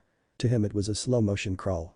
Boar, dog, bird, monkey, and lastly, ram. The hand seals were now engraved in his memory. He always had a good memory. In a puff of smoke, Jiraiya of the Sannin appeared on Mount Mayaboku. He looked around in confusion before his eyes widened in recognition at his location. Ma. Pa. Geezer toad. He called amicably. His expression lost its smile when he took note of the serious atmosphere. I take it this isn't a social call, then. The toad identified as Pa spoke, no it isn't. Honorable geezer, tell him what you told us. The great toad sage sat in silence before he said in a mighty voice, what are we talking about? Jiraiya face palmed, Pa sighed, and Ma spluttered in outrage, you senile old frog. Tell Jiraiya boy about the divine child you saw in your vision. Jiraiya perked up at the mention of divine child. Ah yes, the demigod. Jiraiya, the elder's voice held no humor in it, you will still go on to train the child of prophecy, but the demigod will interfere. Jiraiya's eyes became like steel, concern for his student and his godchild growing within him. Interfere how? He will either aid the child or destroy them. The Toad Sage gaped in horror at the great Toad Sage, but why? Why would he kill Minato or Naruto? He has no reason to. The path ahead of us is filled with many twists and is shrouded in shadow. Dark times are ahead, child, Gamamaru's voice was grim. Jiraiya adopted a thinking pose, I'll scour the world. I'll send my spy network into overdrive looking for a child that doesn't seem normal. He began to pace back and forth, I'll start in the land of water. That storm was supernatural, I'm sure of it. I'll find this kid and bring him to the leaf. If he and Naruto are raised together, there's no way he'll even think of harming her. She's such a bright child, his face broke into a small grin when he recalled 5-year-old goddaughter, she'll probably end up calling him her brother or something. Jiraiya. He stopped his rant when the elder spoke to him. You will not search for the demigod. You and he will cross paths eventually, but if you pressure him, he will bring destruction to the leaf. But great Toad Sage, I can't just let this kid go around the world knowing that there's a chance he might kill my students. I have to do something. And you will, spoke the Toad Sage, you will wait to meet him. You've already done enough to put him on edge.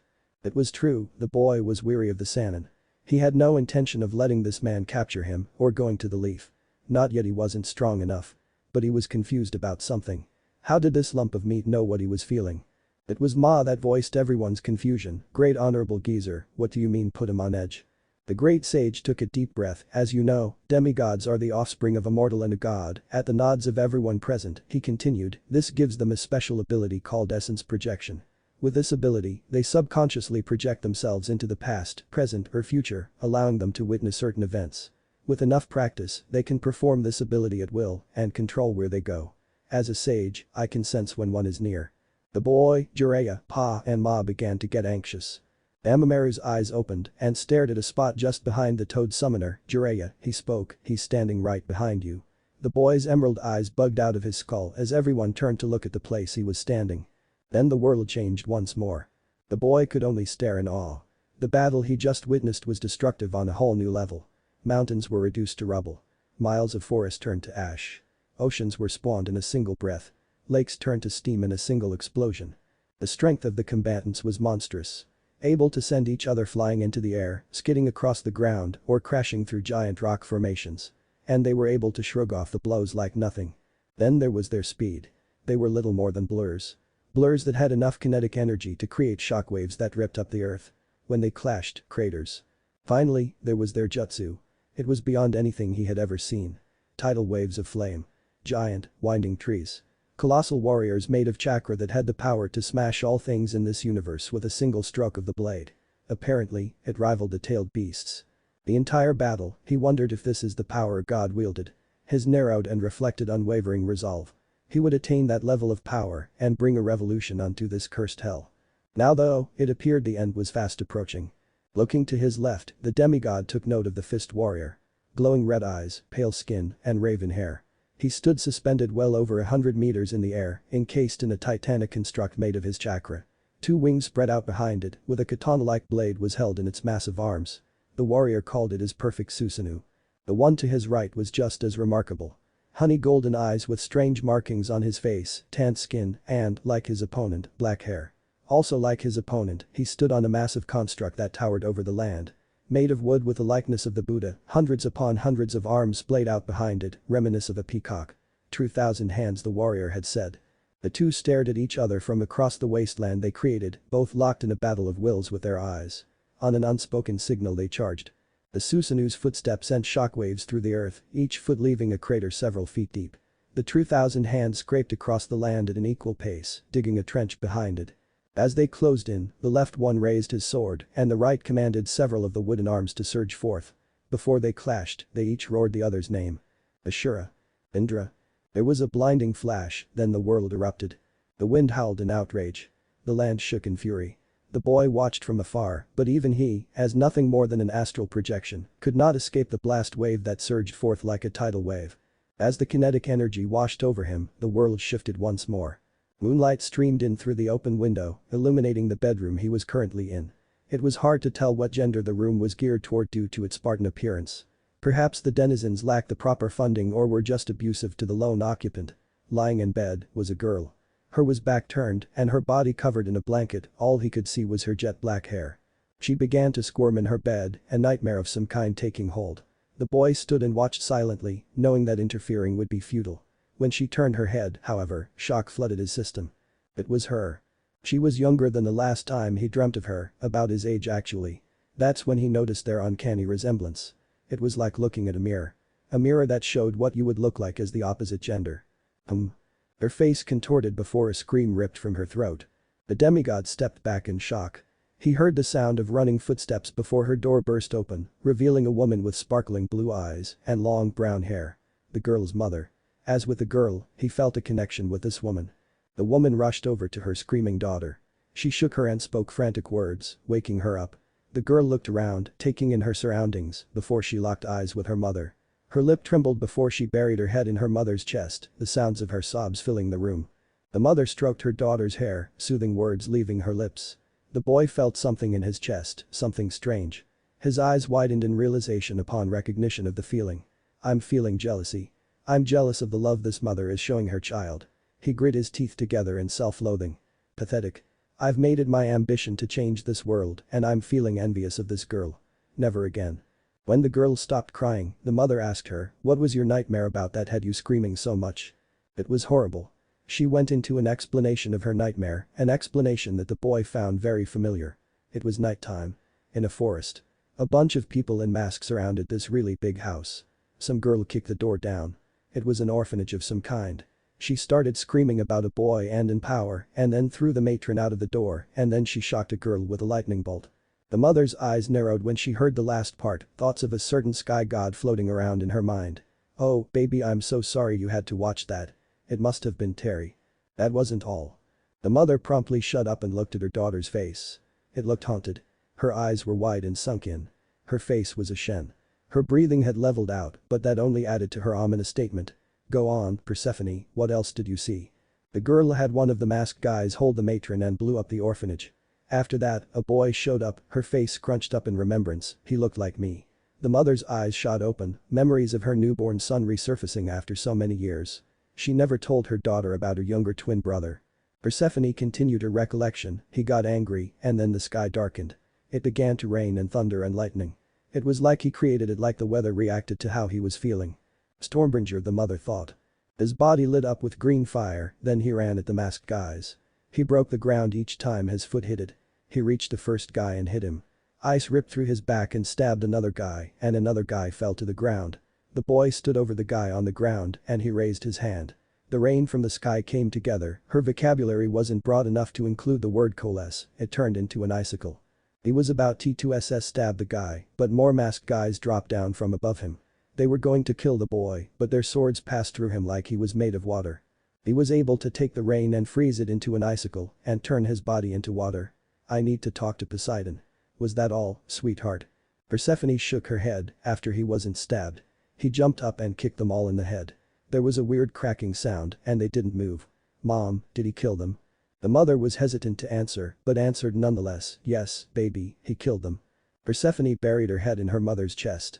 What else happened, sweetheart? He made another icicle and ran at the rest of the masked guys. They all slashed at him, but their swords all passed through him. He was running at the girl. She had two masked guys standing beside her. He ran past the masked guys and threw the icicles. They moved so fast, I couldn't see them. The two masked guys were sent flying away. He threw them so hard they had enough force to send two full-grown men through the air.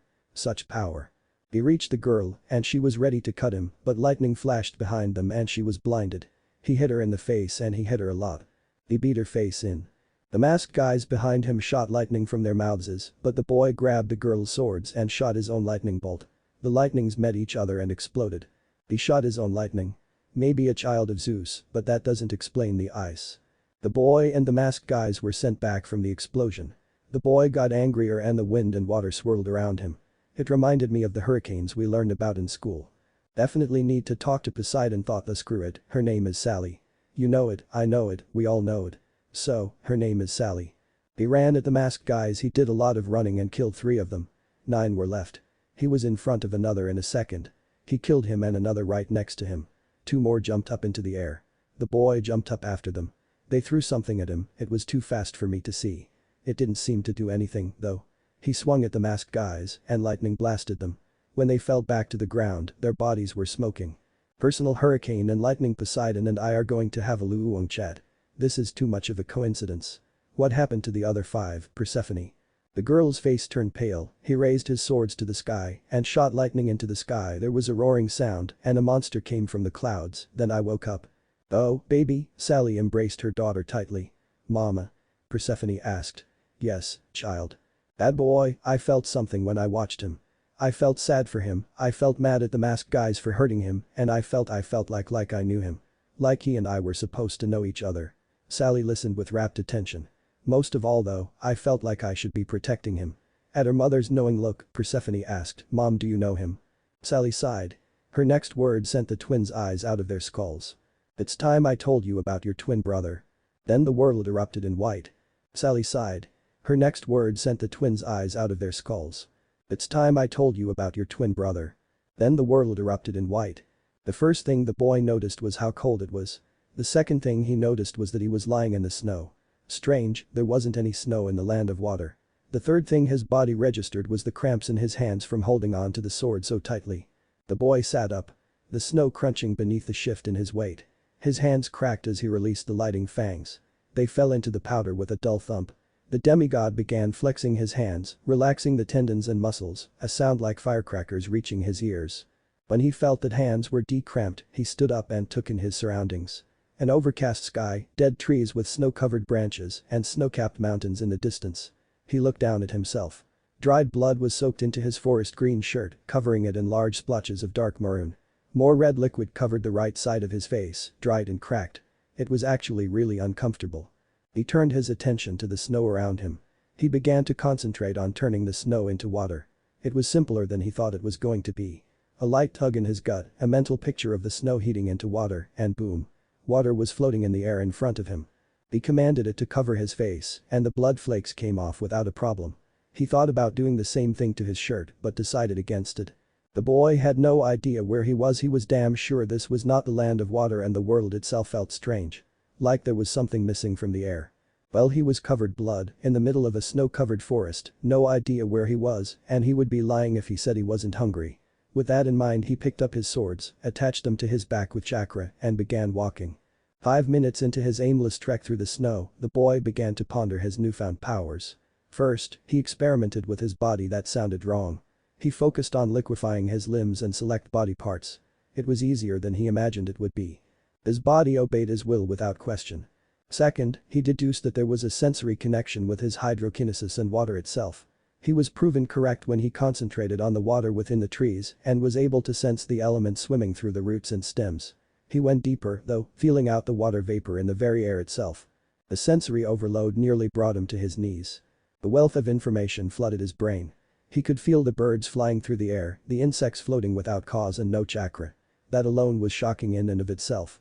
He had been taught that every living thing had chakra. The animals, the plants, the people. If it was organic, it had a chakra system. So for him to not feel any chakra anywhere, it was cause for great concern. So were the abnormally large canine-like creatures failing to sneak up on him.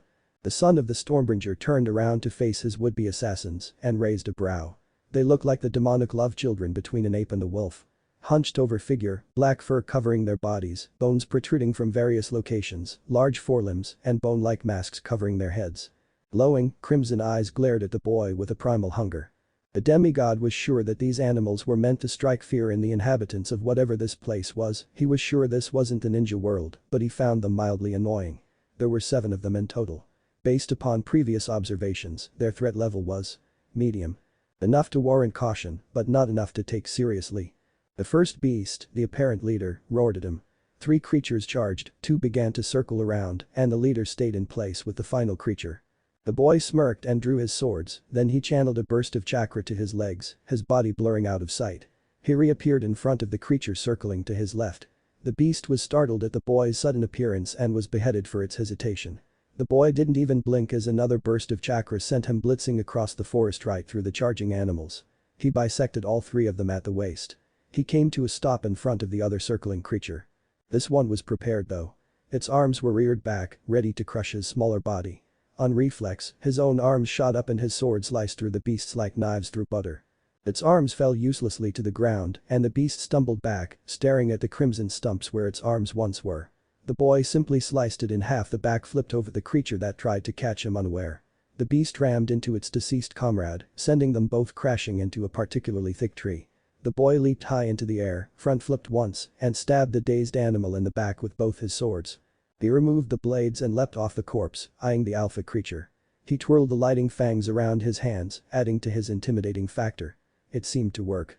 The creature snarled once before turning tail and running. The boy scoffed at its retreating back. As if he was going to let this thing live after it tried to kill him. So, without any more thought on the matter, he hurled one of his swords at the animal. It blurred through the air, a near-invisible disc of kinetic death. It vertically bisected the creature in less than a second. He blurred forward and caught the sword before it could go any further. He looked at his latest kills and, once more, raised an eyebrow when he saw the corpses dissolving into a black substance that faded into the air. After a few seconds, all the beasts were gone. With a deep breath the boy reattached his swords to his back. Then something appeared on his radar. It felt like a wounded woman if the position of her arm and the amount of water pouring out of her body meant anything, being chased by a greater number of the creatures he just made mincemeat out of. Well, she was dead. He had no reason to help her, nor did he feel any obligation to do so. He made it his life's ambition to revolutionize the ninja world. To do that he needed to get back to that world, not play hero by saving a soon-to-be corpse. Odd, he was screwed up. But wait. This woman was most likely native to this land. Most likely held knowledge of where he was, what this world was, and what these creatures were. He sighed in defeat at his own logic. Time to play hero. Summer Rose was currently running for life. A few hours ago, she had been on a bullhead heading out to a remote location in Vale to help defend a small village from the Grim. The mission details given by the anonymous sender said that a small pack of beetles had been coming in the night and making off with 1 or 2 people. It sounded simple enough. The Hunter Association had given it a B-level rank. As a mother of 2 little girls and a world-renowned huntress looking for a little stress relief from motherhood, she had immediately signed up for the mission. She currently regretted nothing more in her life than that decision. Since she was beginning to retire so she could take care of her daughters, Ruby and Yang, and hopefully steer them down a path that didn't involve being a huntress, this mission seemed like the best for a final farewell. Ironic. After the bullhead had reached the right coordinates, Summer had leapt out the side door. The aircraft promptly turned around and headed back to refuel. After a short hike through the calm, beautiful, snow-covered forest, she came upon the designated village that was in ruins. Further investigation showed that this settlement had been like this for months. Any human life had either deserted the village or had been eaten. Morbid as that was, it was not uncommon for groups of people to create a small outpost or settlement in the wild lands, only to be shortly overrun by a grim horde. But that begged the question who submitted the assistance request and why this place. But her musing had been cut short when the Grim showed up, a massive horde of them. Okay, anonymous contact, ruined village, isolated location, and way more than just a small pack of Grim. This was a setup, a very carefully set up setup. That begged the question of who the perpetrator was and who their intended target was. Summer resolved herself to find those answers after she got herself out of this pickle. It was not to be. The horde, easily over 100 strong, was being led by 5 ancient-looking beetles. They were huge, easily over 20 feet tall, massive claws, and numerous scars across their visages, badges of honor, in a way. The elder beetles, as Grim of that age were called, would send the grunts in droves, which were easy enough to handle as they were quantity than quality. But that was their strategy. While she was busy slicing apart the expendables, the elders would sneak around her, using her distraction to their advantage, and land heavy blows on her. Blows that quickly drained her aura. She was nearly drained when she killed most of the horde. That's when the elder launched themselves into the fray. She was quickly overwhelmed by the experienced Grim while in her weakened state. They had knocked her weapon out of her hands, leaving her defenseless except for her aura. The monsters quickly destroyed that as well. Without her aura, she couldn't use her semblance. And without her side, she couldn't fight.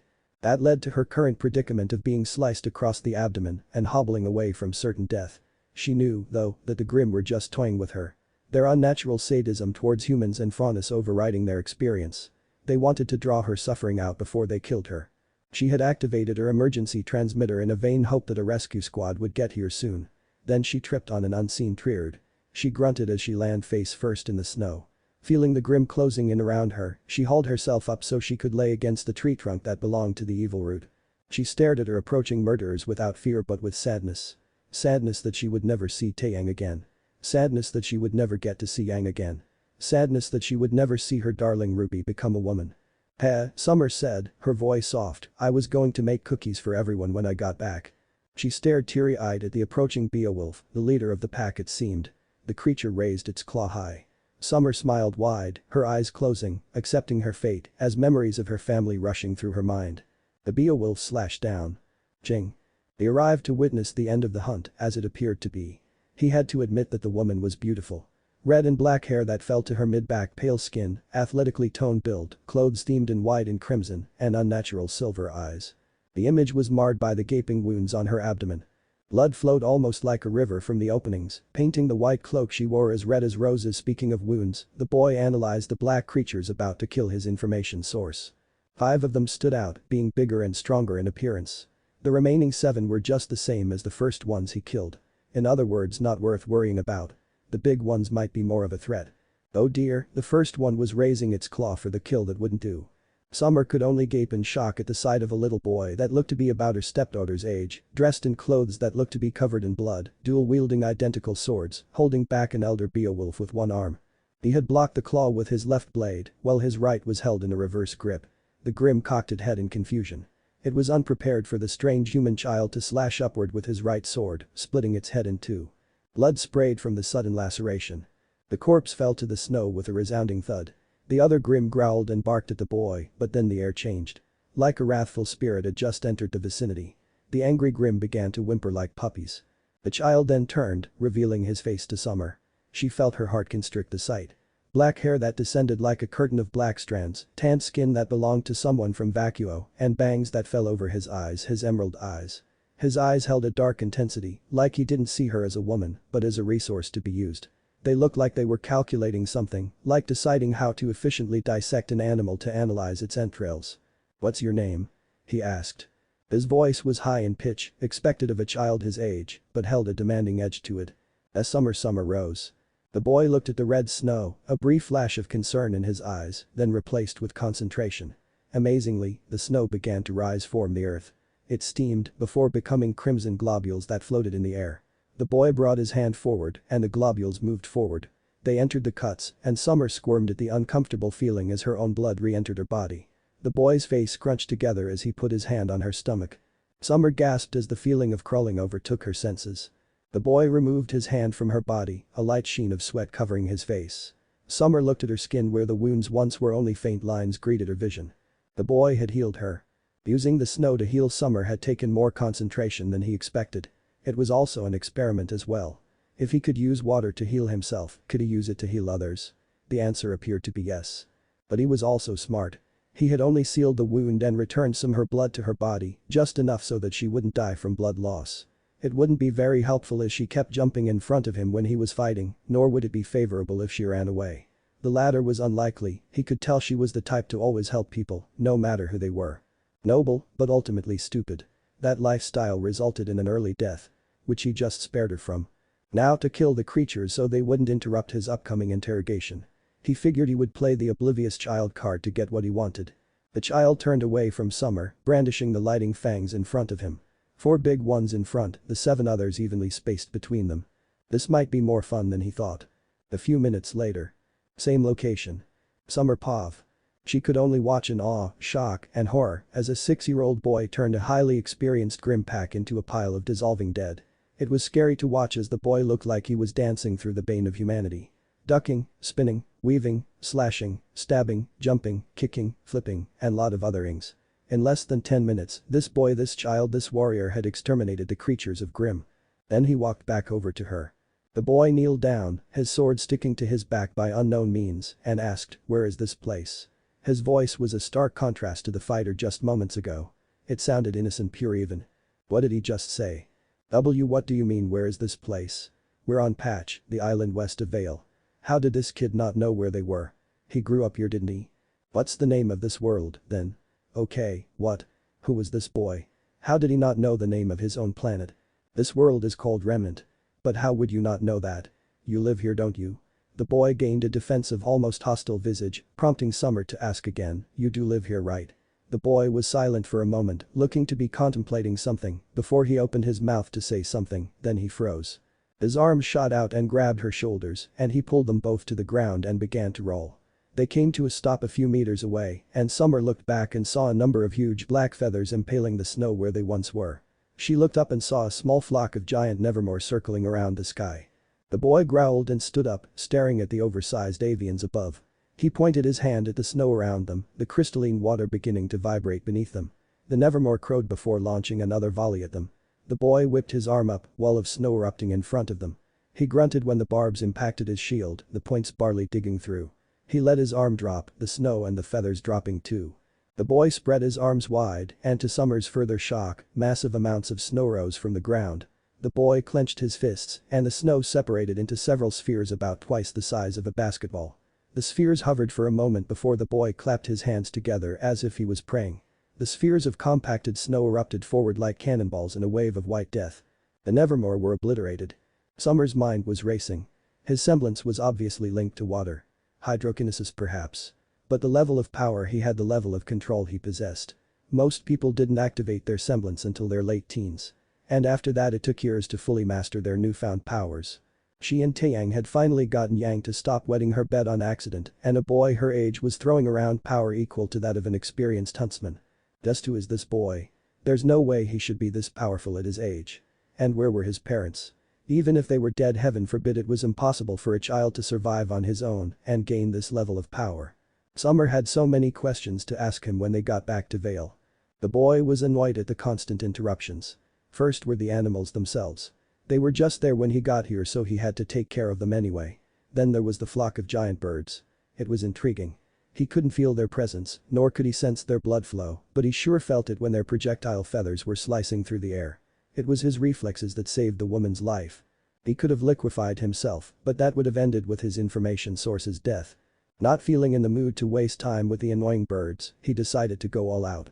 His stomach got tight when he first reached to the snow, and it was split-second reactions that caused him to turn it into a shield. He honestly didn't know if that was going to work. Regardless, he tested something.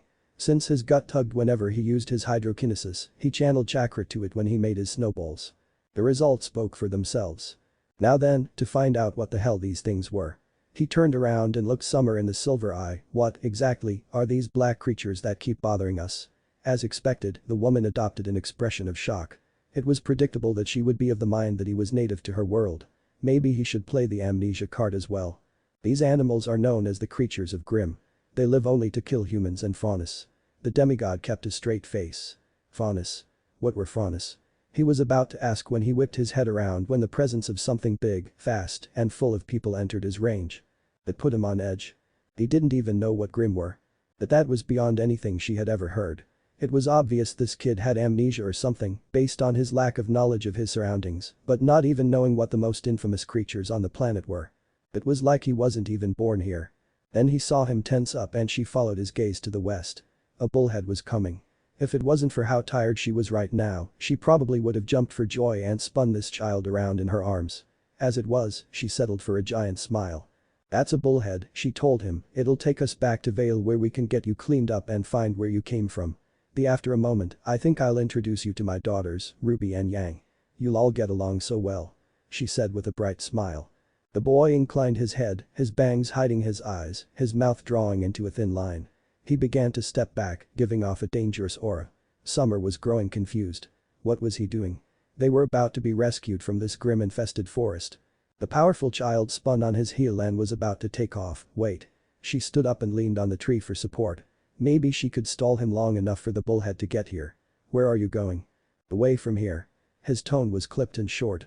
But why? That ship will take us out of here. She sounded as confused as she looked. It will take you out of here. I have no intention of going to Vale. I belong somewhere else. He was about to take off, the ship was almost above them now. What's your name? He paused to look over his shoulder, his emerald eye looked broken. The bullhead hovered overhead, the side doors opening, cables dropping from the openings. The boy turned his gaze upward and then back to herself. Then he blurred forward, snow erupting from where he once stood. Summer's cry of wait went unheard. The demigod blitzed through the frozen forest, the trees blurring around him. He had no idea where he was going, but his mind was going over what he had learned. He was on an island called Patch, which was west of a land called Vale, on a planet called Remnant. It was either winter right now, or it was just generally cold here in this part of the world. How would he get back to his world? This world had no chakra. Summer didn't have chakra coils actually, it felt more like her coils had become diluted, her chakra freely swimming about her body. When he came across her, her reserves were barely above civilian level. Granted she was near death, but after he partially healed her, her reserves were still civilian level. Ugh, chakra-less world, black-furred cannon fodder everywhere, and no idea how to get to his own place of origin. It was hardly his home anymore. His thoughts were cut off when he felt someone enter his water range. They were approaching fast, which was a feat in and of itself. Based on the way water was distributed throughout the person's body, they were male, over 6 feet tall, and he was anxious and annoyed. This man more than likely had a connection to Rose and was told by her to come get him. That was only speculation though. The boy was having an internal dilemma as he ran through the snow. Fight the man and render him unconscious. Or keep running with no destination in mind. Go left. The demigod almost stumbled at the masculine voice that reverberated through his head. Who had said that? Go left. It was more forceful this time. The man was steadily gaining on the boy. Well, it's not like he had anything more important to do. Without any more thought, the demigod cut sharply to the left. If this voice turned out to be hostile though the person wouldn't live to see the end of the day. Pro Branwyn was anxious and annoyed. First, his surrogate sister goes on a B-level mission only to activate her emergency transmitter, an unprecedented event. Then, the bullhead that dropped her off wouldn't be back for another 3 more minutes. Third, when Taeyang burst through the doors, panic and rage clear on his face, he had brought Ruby and Yang with him. The big oaf never did think things through. That had been a tense and careful conversation with the girls.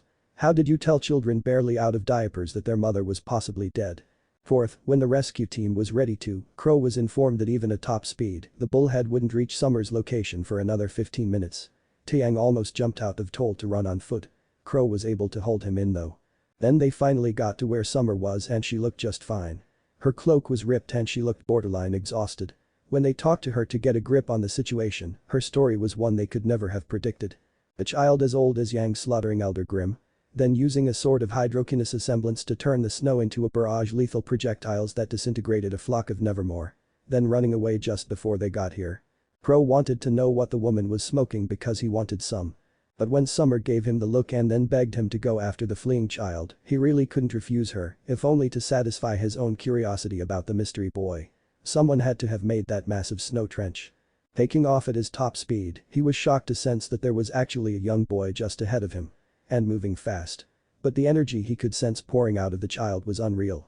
Crow was quite proud of his ability to sense the size and location of another person's aura, but this kid. His aura was so large it made Ambers look like a drop in an ocean. And she was a maiden. Why did this kid just take a sharp left? The boy was skeptical when his sprint brought him to the edge of a cliff. A calm, gray ocean stared up at him from below. He wasn't afraid to jump, it was water down there after all. But the voice told him to trust it and jump. When a disembodied male voice told you jump off a cliff, one would usually stop and think about that. Well, he was busy thinking though, his water sense told him the man that was chasing him had finally caught up to him. Right now this was happening. Who are you, kid? His voice was rough and slurred. The boy looked at the man over his shoulder, his emerald eye boring into the man's red ones. He took special note of the weapon strapped to the man's lower back. Why would I tell you that? He did not feel like dealing with ignorant adult right now. Fair enough. But I have to ask why your shirt is covered in dried blood though. That was a story he wasn't sharing with a complete stranger. It's from the Grimm I killed. It got messy. He did his best to sound convincing. The man's eyes narrowed.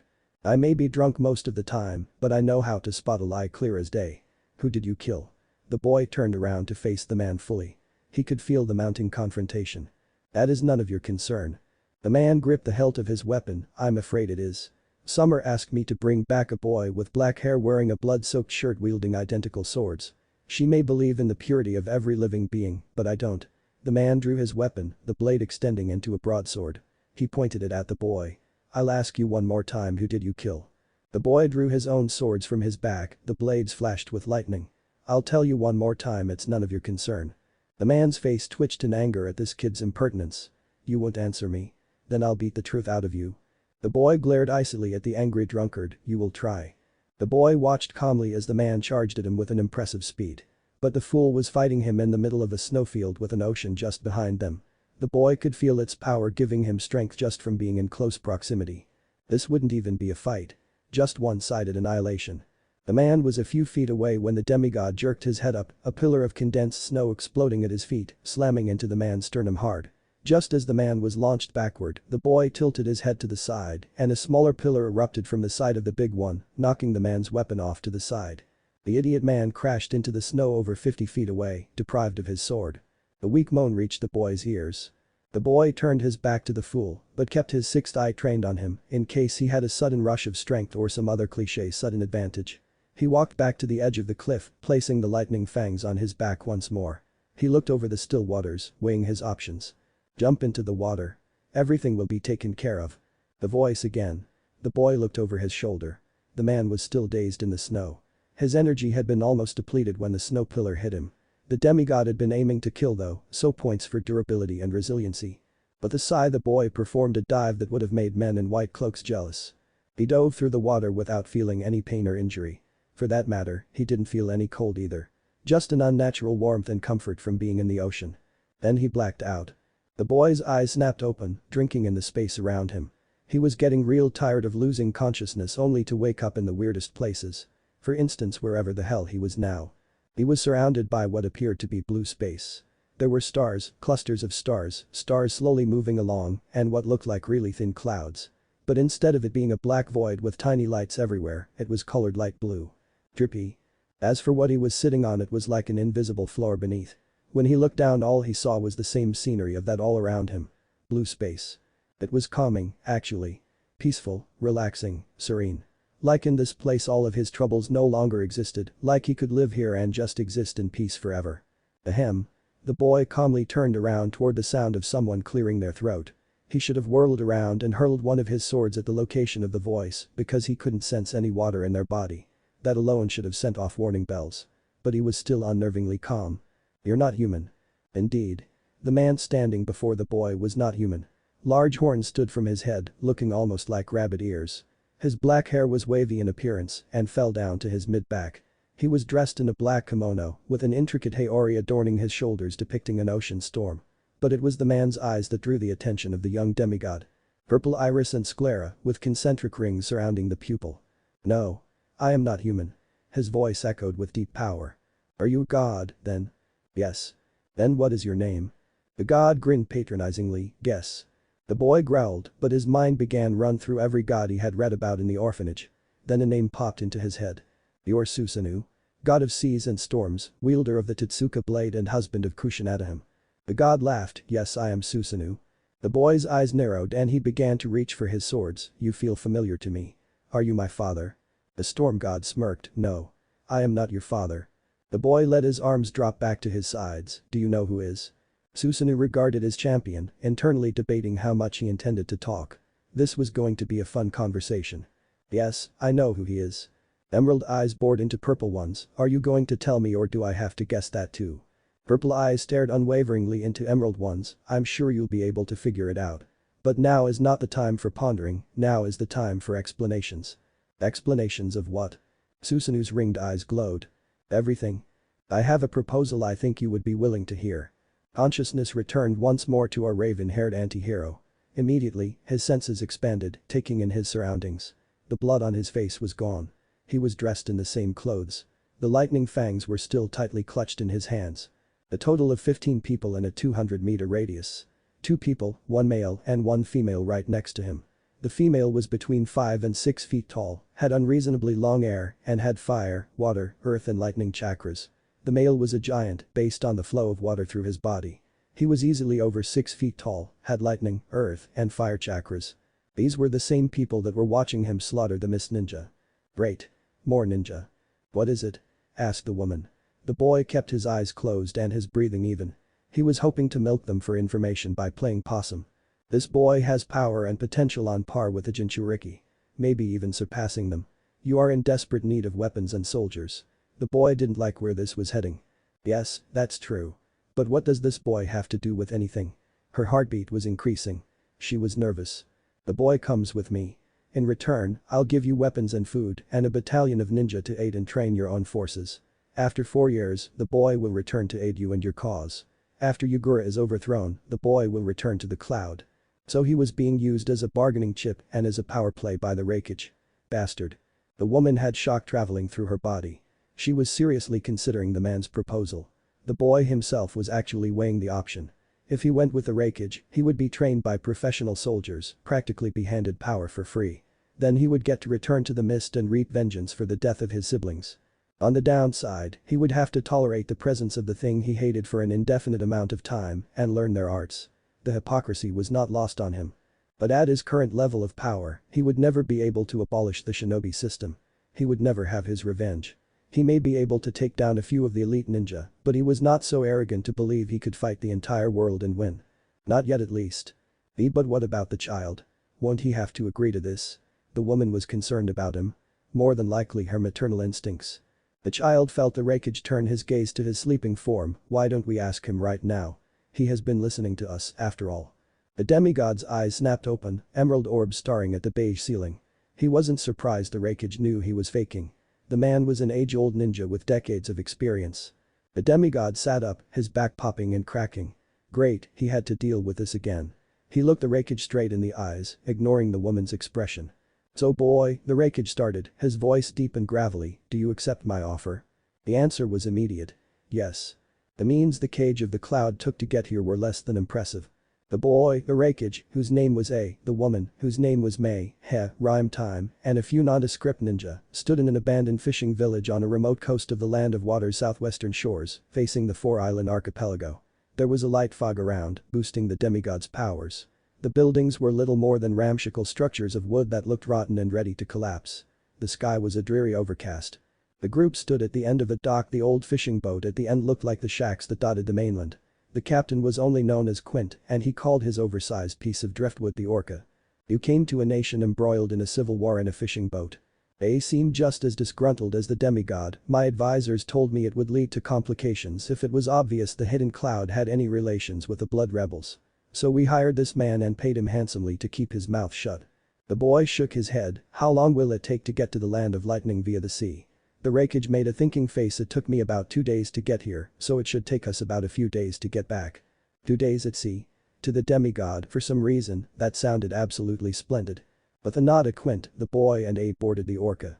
The captain started up the motor, and the boy was worried the poor thing was going to explode. After a few seconds of listening to the struggling piece of equipment, the motor finally hummed to life with a rumble. May called out to them, don't forget our deal, Raikage. 4 years, troops, and supplies. A merely nodded at her, a gleam in his pupil-less green eyes. Hey, kid. The child in question looked at the auburn-haired woman. What's your name? The boy blinked. His name? He hadn't had a name since he was born. The matron and his siblings had always spoken about with pronouns and spoke directly to him without a problem. Regardless, he began to ponder something to call himself. In a few seconds he had run over 100 different names, but none of them struck him. And into the abyss we go. Quint cheered as he steered his boat into the open water. The boy's eyes widened. He just found the perfect name. He looked May straight in the eye and said unto her, Shinin. The Orca calmly chugged along the sea, its destination a few hundred miles north. They had been out here for a few hours now. The sun was beginning its descent. Shinin was currently having the time of his short life. The sea spray, the salty smell, the feeling of ungodly power flowing through him. Being at sea felt like being at home. It felt right. It further strengthened his hypothesis that his father was a sea god. He could sense everything in the water for miles. He could feel all of the fish just beneath him and all of the whales deep below. He could also tell that if he jumped into the water, he would have more than enough power to crush the powerful Raikage like an insect. Actually, he had the power to do that right now. It was tempting to just will the water to bring the boat down and drown the two men, but that would be a waste. No need to spill innocent blood. And killing A would rob him of the chance to further his power. Make no mistake, Shinin had no intention of becoming the Raikage's dog.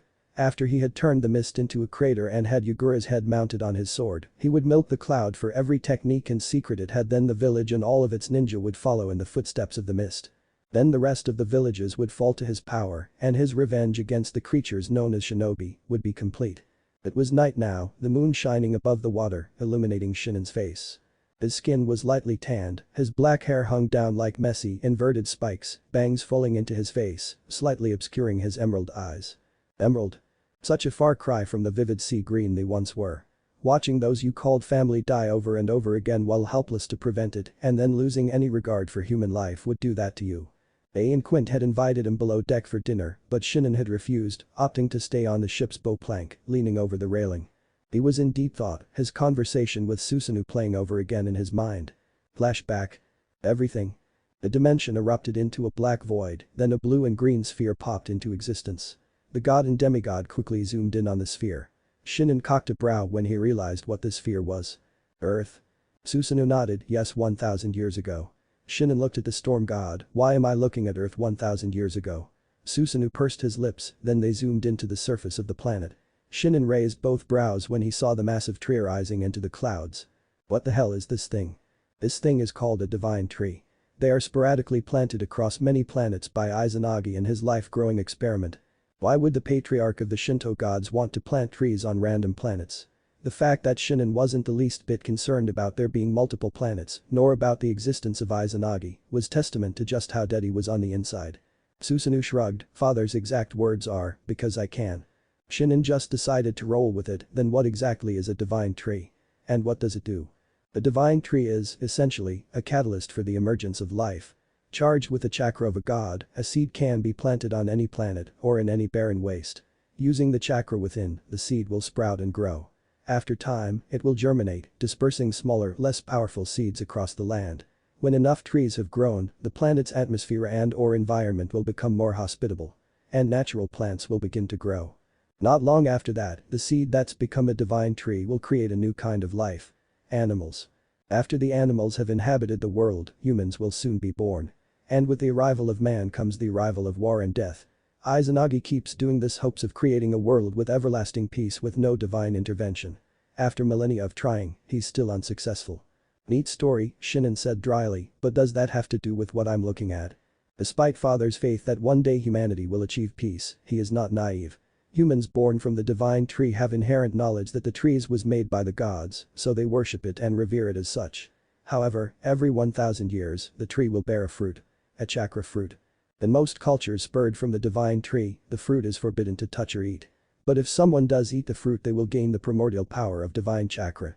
Shinin's eyes widened, his mind racing through what that meant, creating theories of his own. So what you're implying is 1,000 years ago someone ate the chakra fruit produced by this tree and gained the power of chakra for the first time. And this person used that power to end the conflict that was raging on this world, the ninja world. Susanoo looked surprised, and Athena keeps saying children of Poseidon are stupid. That's exactly what happened. The person who ate the fruit was a princess of unmatched beauty. Even some of the goddesses were envious of her face. The princess created peace on this world for a time. The princess gave birth to 2 sons. The eldest was named Hagoromo, and the youngest was named Himura. Like their mother, they were born with chakra and a lot of it. Their mother taught them well, but over time, it became apparent that the brothers were more powerful than their mother. It was something that slowly drove the woman mad. Eventually, while the brothers were at their peak, the princess snapped. Doing something that not even we could have predicted, she absorbed the divine tree. But the power was too much and she lost her mind, becoming nothing more than a rampaging beast. The scene around them changed, the landscape becoming desolate and ruined, the divine tree morphing into a giant cycloptic monster. The monster's single eye was crimson red with rings surrounding the pupil and 3 tomo on each ring. Its body was gray and extremely well built with horns sprouting from its head and flat teeth lining its maw.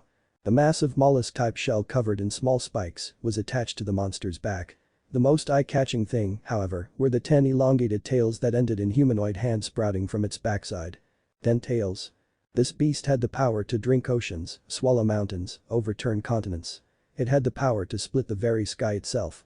It went on a rampage unlike anything we gods have ever seen. Hundreds of millions of mortals fell to the unyielding might of the monster. Why didn't you or any of the other gods come down to stop it? Shinin asked. Despite how much we wanted to, the gods that existed before Izanagi had created laws that forbade divine interference, lest the god or goddess have their power stripped from them and given to another. Then how was the monster stopped? Susanoo smirked, the landscape changing once more into a crater-filled wasteland, with the 10 tails battling 2 men. Shinin recognized the men instantly, despite never seeing them, Hagoromo and his brother, Himura. It was a statement. Hagoromo's eyes, they're the same as yours, Susanoo. The storm god smirked, these eyes are called the Rinnegan. They are the eyes of the gods, and when a mortal is granted them, it means that a time of great importance is drawing near. I.e. a primordial monster wreaking havoc on the mortal plane. Shinin hummed in response. He wondered if anyone currently possessed the Rinnegan in the ninja world right now. On with the history lesson. The brothers battled the monster for days, but in the end were victorious. However, fearing the beast's power, and rightfully so, Hagoromo sealed the monster within himself, becoming the world's very first Susanoo was cut off by Shinnen's whisper. Jinchuriki. The slayer of Yamata no Orochi nodded gravely. Shinnen smirked coldly, and to think Jinchuriki today are treated as mindless war machines when the man responsible for the creation of the shinobi way was one himself. Susanoo stared at the boy. What? Asked Shinnen. Hagoromo is the sage of the 6 paths, and the monster is, I'm assuming, called the 10 tails. It wasn't hard to figure out. Susanoo shook his head. You figured that much out, can you figure out the rest of the story? Shinnen's eyes narrowed in thought, his hand coming to his chin. He began to pace. After sealing the 10 tails, Hagoromo gave the rest of the world chakra, then he and Hamura began to travel the world, teaching people about their new power. After a time they went their separate ways and Hamura drops out of the history books and fact becomes myth and legend. Legend says that the sage had 2 sons, one was a prodigy, the other was useless. On his deathbed, the sage asked his sons a question to determine his successor. He chose the younger brother. Enraged, the eldest challenged his brother and the outcome is never told. He looked at Susanoo, but there are gaps. Who were the sons, what was the question, what happened to the 10 tails, and how did the tailed beasts come into play? You know who the sons are, you've dreamt of them fighting. Shinnen's eyes widened for a microsecond before returning to their half-lidded state, Indra and Ashura. The god of storms nodded, they are indeed the sons of Hagoromo. On his deathbed, the sage asked what was the correct way to peace. Indra said that it was power, using a firm but guiding hand to keep the people moving forward and in line. Ashura said that love was the answer, building bonds of understanding and friendship with others. Hagoromo chose Ashura over Indra, the latter reminding him of how Kagaya ruled over the earth. That explains the brothers, but what about the tailed beasts? The Rinnegan grants its bearer several abilities. The 2 most revered being control over life and death and creation from nothing. The Banbutsu Sozo is a technique that involves both the yin and yang aspects of chakra. The yin envisions what is to be created and the yang gives it form. Knowing that the 10 tails would be released upon his death, Hagoromo split the beast into 9 separate pieces of varying strength and power. The tailed beasts. Susanoo nodded, from the 1 tail to the 9 tails, their names are Shukaku, Matatabi, Isobu, Sungoku, Kakuo, Seiken, Chimei, Jayuki, and finally, Kurama. Shinnen had his eyes narrowed. Isobu is currently sealed inside of Yagura, isn't he? Yes. How unfortunate. Susanoo looked sad. I know what you are planning, Shinnen. The destruction of the shinobi way.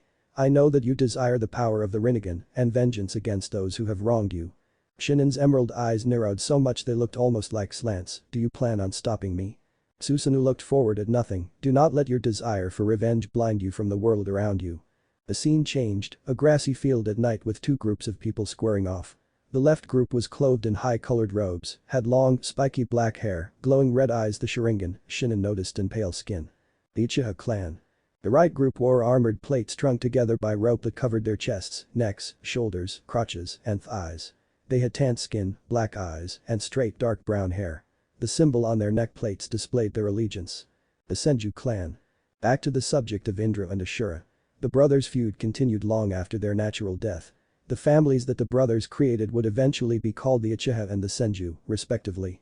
I trust you know the main history of the clans. A brief nod was Susanoo's answer. Did you know that Indra and Ashura reincarnated several times over the centuries and eventually ended up as Madara and Hashirama? A deadpan stare was the response. Oh yes. Madara and Hashirama were the reincarnations of Indra and Ashura. And they were the most powerful incarnations since the originals. And they've been dead for over a decade. I'm assuming the brothers have reincarnated once more in this time as well. The scene changed from the Uchiha and the Senju to the Hidden Leaf. 2 children, a boy and a girl, were playing with each other. The boy was obviously a descendant of the Uchiha, while the girl had a more exotic appearance. Azure blue eyes, blonde hair tied into pigtails, peach skin, and 3 whisker-like marks on both cheeks. This is Sasuke Uchiha, son of Fugaku and Makoto Uchiha, and Naruko Namikaze, daughter of Minato and Kushina Namikaze. They are the current incarnations of Indra and Ashura. I wonder how Ashura likes being reincarnated as a female, said Shinnen. Susanoo blinked. He had no idea how to respond to that. Now that we're caught up on current events, why was I sent to Remnant and who is the girl I keep seeing in my dreams?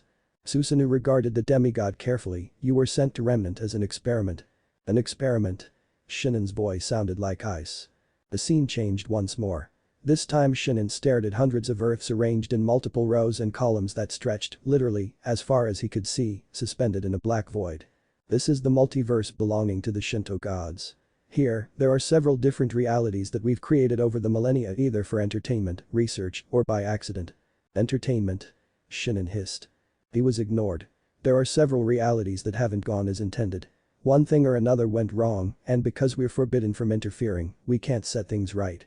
The multiverse has grown too big, even we gods cannot oversee all of it at once. However, your existence presents us with a unique opportunity to fix things. You're saying that you're going to use me as an interdimensional hitman to fix what you and the other gods have screwed up. Susanoo fidgeted under the burning gaze of his champion, more or less. And let me guess. That woman, Summer Rose, was originally supposed to die at the hands of the Grim. She was. Speaking of Summer Rose, that world, remnant, the energy around me felt like diluted chakra. Explain that, please. It sounded more like a command than a request. Susanoo coughed and mumbled something. Louder please. The Shinto storm god looked the demigod in the eyes this time. It was about 3,000 years into the future. Shinin twitched. Why did you send me 3,000 years into the future? It was an experiment to see if you could change things. It was a success.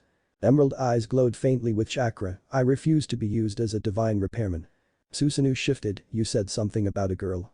Shinin scoffed at the obvious change of subject, but let it go nonetheless. Yes, my apparent twin sister, Persephone. What's the story between her and me? Susanoo waved his hand, and the scene changed to a summer camp. A 3-story house made of wood, a lava-spewing climbing wall, an arena, a bunch of columns surrounding a bunch of tables, a giant tree, and 12 cabins arranged in a U formation were a few things he saw at the summer camp. Oh, and a small army of teenagers decked out in neon orange shirts. Disgusting. This is Camp Half-Blood. It is where the children of the Grecian pantheon train to fight the monsters of their world. This is also the place where your elder by 12 minutes twin sister will reside in the upcoming years. As you might have already guessed, you are not originally from the ninja world. In fact, it was I that gave you chakra and brought you to the orphanage. Yes, the orphanage that was blown up and every inside of it killed. My gratitude knows no bounds. A deaf person could have picked up the sarcasm. Right, moving on. The dimension from which you were born has many different pantheons in it. The Greek-Roman, the Egyptian, and the Norse being the main ruling bodies. In fact, that dimension was originally ruled by us Shinto gods. Then the Titans were born and we decided to create our own dimension, but that's a story for another day. Fun story, where do I fit in? The Titans. They were born of the primordial essences of the sky and the earth. The youngest Titan, Kronos, wanted to be in charge. He was an arrogant and power-hungry being, but he was also cunning. He knew he didn't stand a chance against his father without the help of his elder siblings. But his father, Uranos, was just as evil as he. Gaia the earth and Uranos the sky had 6 more children together. Uranos saw them as too ugly and imprisoned them within the abyss, said Susanoo. Shinin cocked a brow, but said nothing. Enraged, Gaia told her children to overthrow their father. Kronos was the first to agree. He convinced his elder brothers to aid him, and while they used their power to hold down Uranos, Kronos used a scythe forged by his mother to slice his father into many pieces. He then went on to rule the universe. However, before his death, Uranos gave his son a prophecy. Just as he had been overthrown by his sons, so too would Kronos be overthrown by his progeny. Let me guess. When Kronos had children, he killed them out of fear. Observed Shinin. Indeed. His first 5 children. Hestia, Demeter, Hera, Hades, and Poseidon were eaten alive upon their birth. Worried that her husband would eat their 6th child, Rhea tricked her husband and fled with her 3rd son, Zeus. Shinin's emerald eyes lit up in recognition for a fraction of a second when he heard the name Poseidon. The demigod picked up where Susanoo left off, then Zeus grew up to be a powerful god, freed his siblings from his father's belly, started a war called the Titanomachy, won, and became ruler of the Olympian gods and Mount Olympus. He then proceeded to set a record for siring the most children in a lifetime, pissing off his wife, Hera. A number of those children ended up as Olympian gods. Susanoo nodded, impressed with the demigod's instinctual knowledge. If I were to hazard a guess and say that the Titans were rising and the gods wanted some type of insurance plan, which would be me, would I be correct? Shinin's voice betrayed no emotion. Susanoo's Rinnegan glowed faintly. You are correct in that the Titans are rising, but it is not the Olympians that gave you to me. The beings that did that are called the Fates. They are the overseers of your home dimension and are responsible for keeping the timelines moving in the proper direction. If they find any glitches, the Fates will come up with a way to fix it.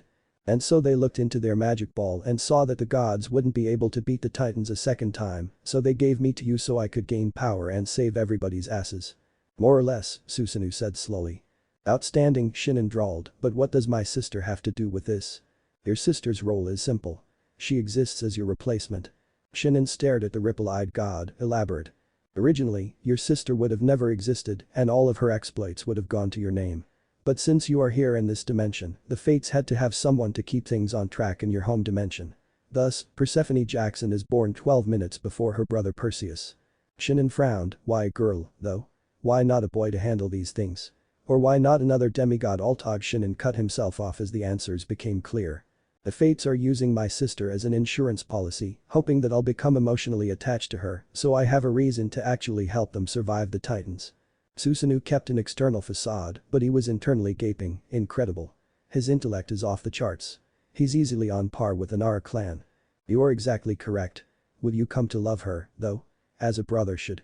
Shinin was quite an internal debate raging in his head. On one hand, she is my sister. But she's also my elder twin, so she'll more than likely try to be overprotective. A pointless endeavor seeing as I am already stronger than she'll ever be. Besides that, I don't even know her. Not on a personal level, anyway.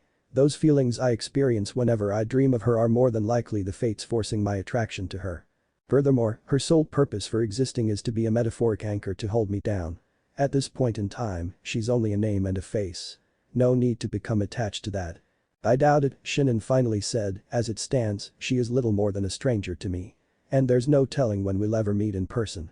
Besides that though, what do you get out of this? I doubt you would have accepted taking in a demigod from another pantheon without some type of benefit for yourself, besides fixing your dimension. Susanoo nodded, yes, there is a reason why I brought you here. You should be able to figure it out, but I'll give you a hint. It's a similar reason as to why the fates gave you to me. Shinin paused, the wheels turning, then he groaned and face-palmed, the princess that became the 10 tails is making a comeback, isn't she? Susanoo guffawed and slapped the boy on the back, sending him face first into the dirt, making a crater that kicked up dust. Shinin flipped back to his feet and slugged Susanoo in the face with a chakra-enhanced haymaker. Upon contact with the god's nose, the world exploded back into the pocket dimension of blue space. The god skid across the floor. He came to a stop and said, ow. He stood up and looked at the serious face of Shinin. Do not hit me unless you want me to hit you back. Susanoo popped his nose back into place, noted. Also you kept saying given to me like I was a gift. I don't like how you make it sound like I'm your property. Susanoo smirked at son of Poseidon, well I am your patron god, after all. Flashback end. Shinin sighed. Titans, dimensions, and evil unnamed princesses, oh my. Regardless of all of that bullshit, his endgame had not changed. If anything, it just made it easier to achieve. Despite being downright furious over being slung around the Shinto multiverse, it would offer opportunities to gain more power. And power was something he desperately needed. Being the champion of the storm god should help with that. Sasuke, Naruto, and he would eventually cross paths, of that Shinin was certain. When that happened, however, he didn't know, but when it did, he wondered if they would fight each other and how strong they would be. Shinin looked at the moon. He had been thinking for a long time, the moon was close to the western horizon. He always felt like he was being watched whenever he looked at the satellite, like something ancient was staring at him, assessing him. It made Shinin want to destroy it just to remove the feeling. Shinin reached out with his senses, discovering A was sleeping below decks and Quint was trying not to fall asleep at the helm. There was a pod of whales about 10 fathoms down and 5 miles starboard. A great white was hunting 2 miles to port. A school of fish aimlessly swam 3 miles to stern. The sea was alive. A few days later.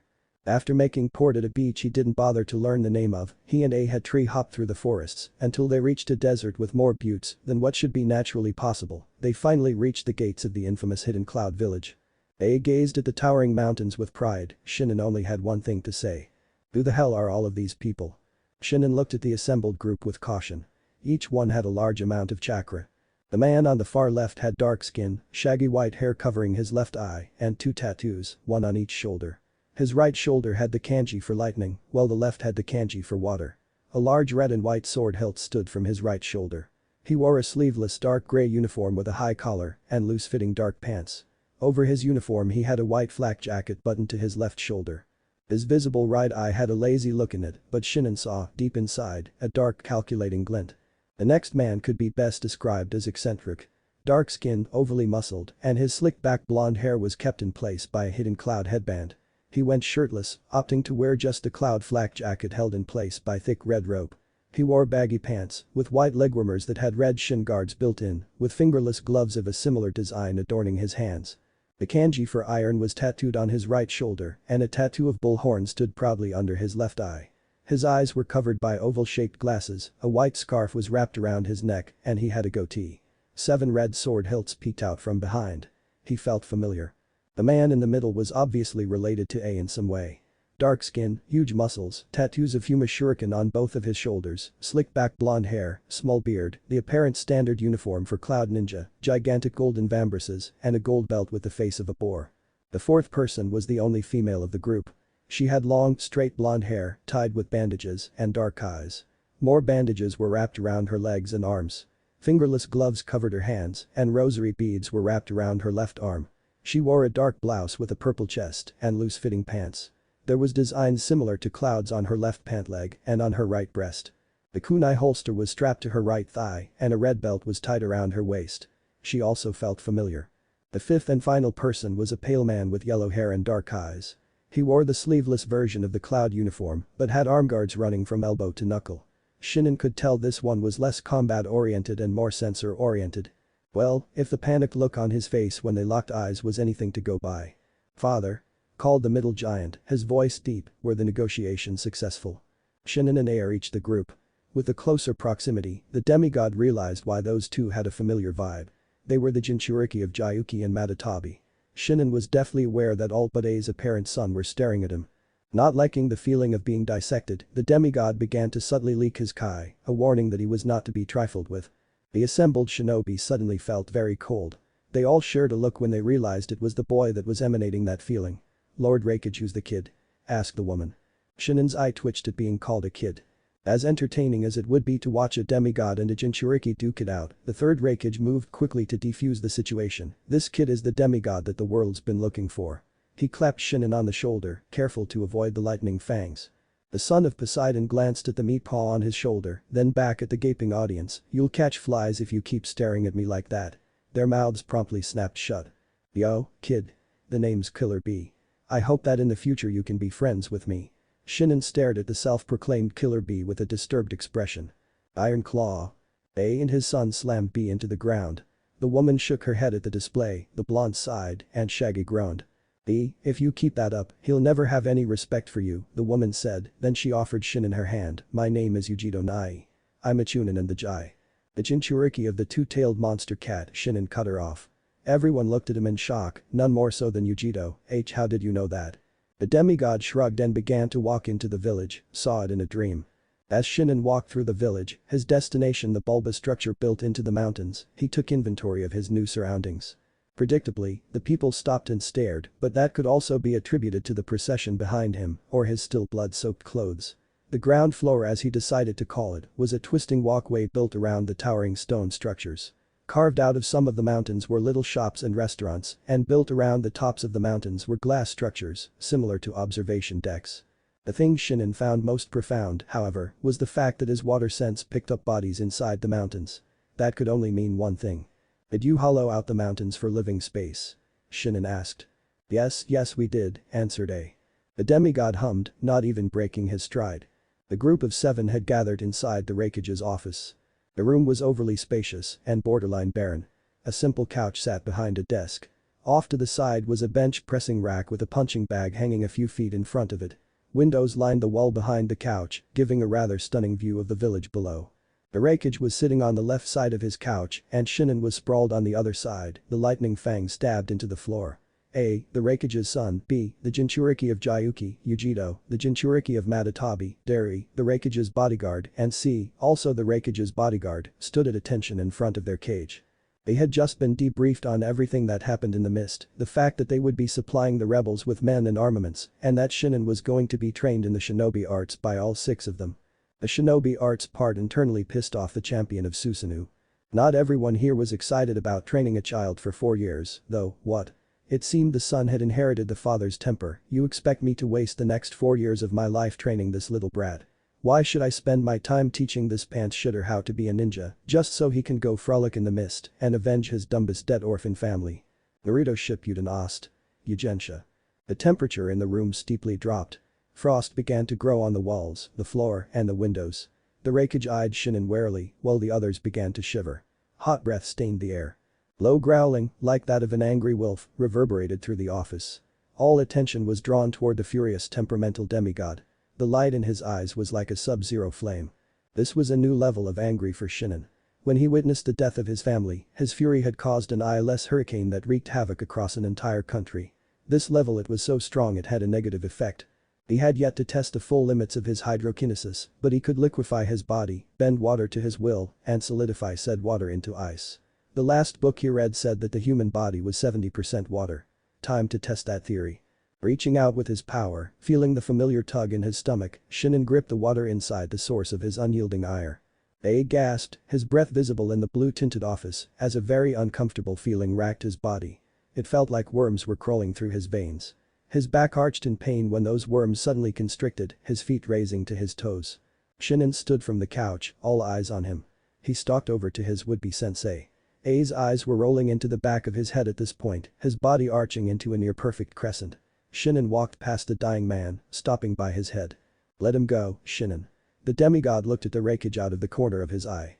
"Let him go." A fell to the floor, coughing raggedly, as his blood flow returned to normal. The wreckage's office returned to its normal temperature, the frost receding. Ostend. Do not anger that boy. Be very careful around that child, kitten. There is a darkness in him surpassing that of any Jinchuriki. Pillar B and Yujito silently nodded to their respective tailed beasts. C and Derry had similar thoughts. The wreckage though, when I saw him controlling the water, I had no idea it would be to this extent. Bloodbending with a power like that, he's practically invincible. Maybe even invulnerable too, considering his liquefaction ability. A eyed Shinin as he plopped back on the couch, then again, those powers could only be accessible under extreme circumstances. A internally snorted, what kind of battle will a demigod be in that isn't extreme? A glared at Shinin from his place on the floor, "You insect," he growled. The future fourth wreckage rose to his full height, intent on putting the pants shitter in his little place, when the demigod's eyes snapped open. A was immediately pinned in place when those emerald orbs locked onto his own. The amount of fear he felt at that moment, it was like the first time he saw the eight tails. He felt so small, so insignificant at that moment. The mountain of a man began to hyperventilate, his heart rate soaring. His mind was flying through the pros and cons of the flight or fight instinct when the monster spoke. "Do you feel fear, eh? Good. That means that you are smart enough to realize when you are in the presence of one far more powerful than you. If you ever insult my family like that again," Shinin's eyes bored into A's, "I don't need raw power in order to kill you, insect." The son of the wreckage scowled, but there was still fear in his eye. Shinin turned to look at the wreckage. "Now that we have the pecking order out of the way, what now?" "Now, Shinin, we begin your training." A was immediately pinned in place when those emerald orbs locked onto his own. The amount of fear he felt at that moment, it was like the first time he saw the eight tails. He felt so small, so insignificant at that moment. The mountain of a man began to hyperventilate, his heart rate soaring. His mind was flying through the pros and cons of the flight or fight instinct when the monster spoke. "Do you feel fear, eh?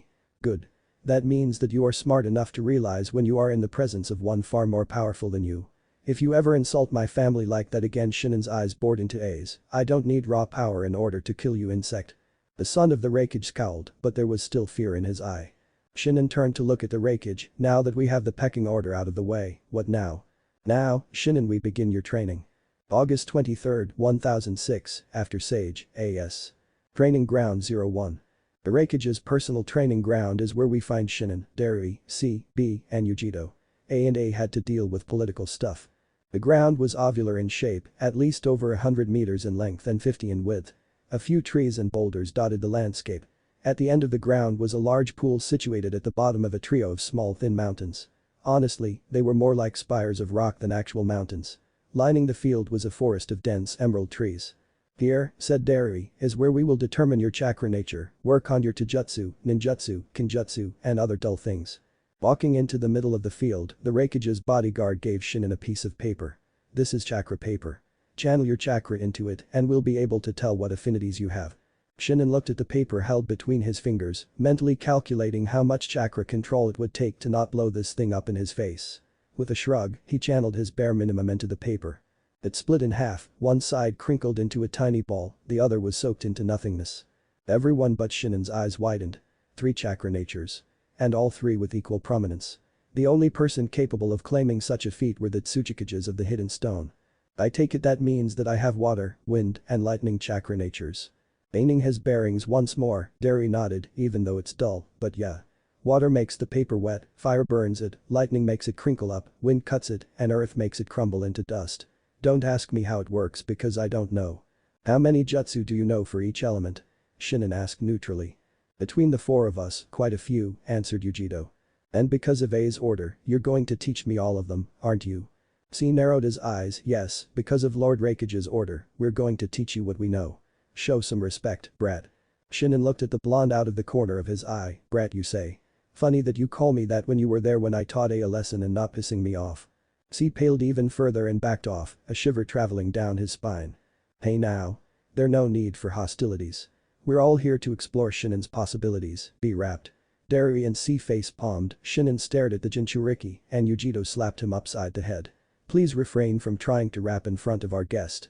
We don't need you teaching him your bad habits. The demigod had read the cats had strong maternal instincts, apparently being the Jinchuriki of the monster cat had some side effects. Regardless, Shinin felt nothing for her.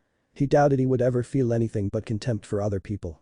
Despite my partner's horrendous way of saying it, we're here to test the limits of your powers.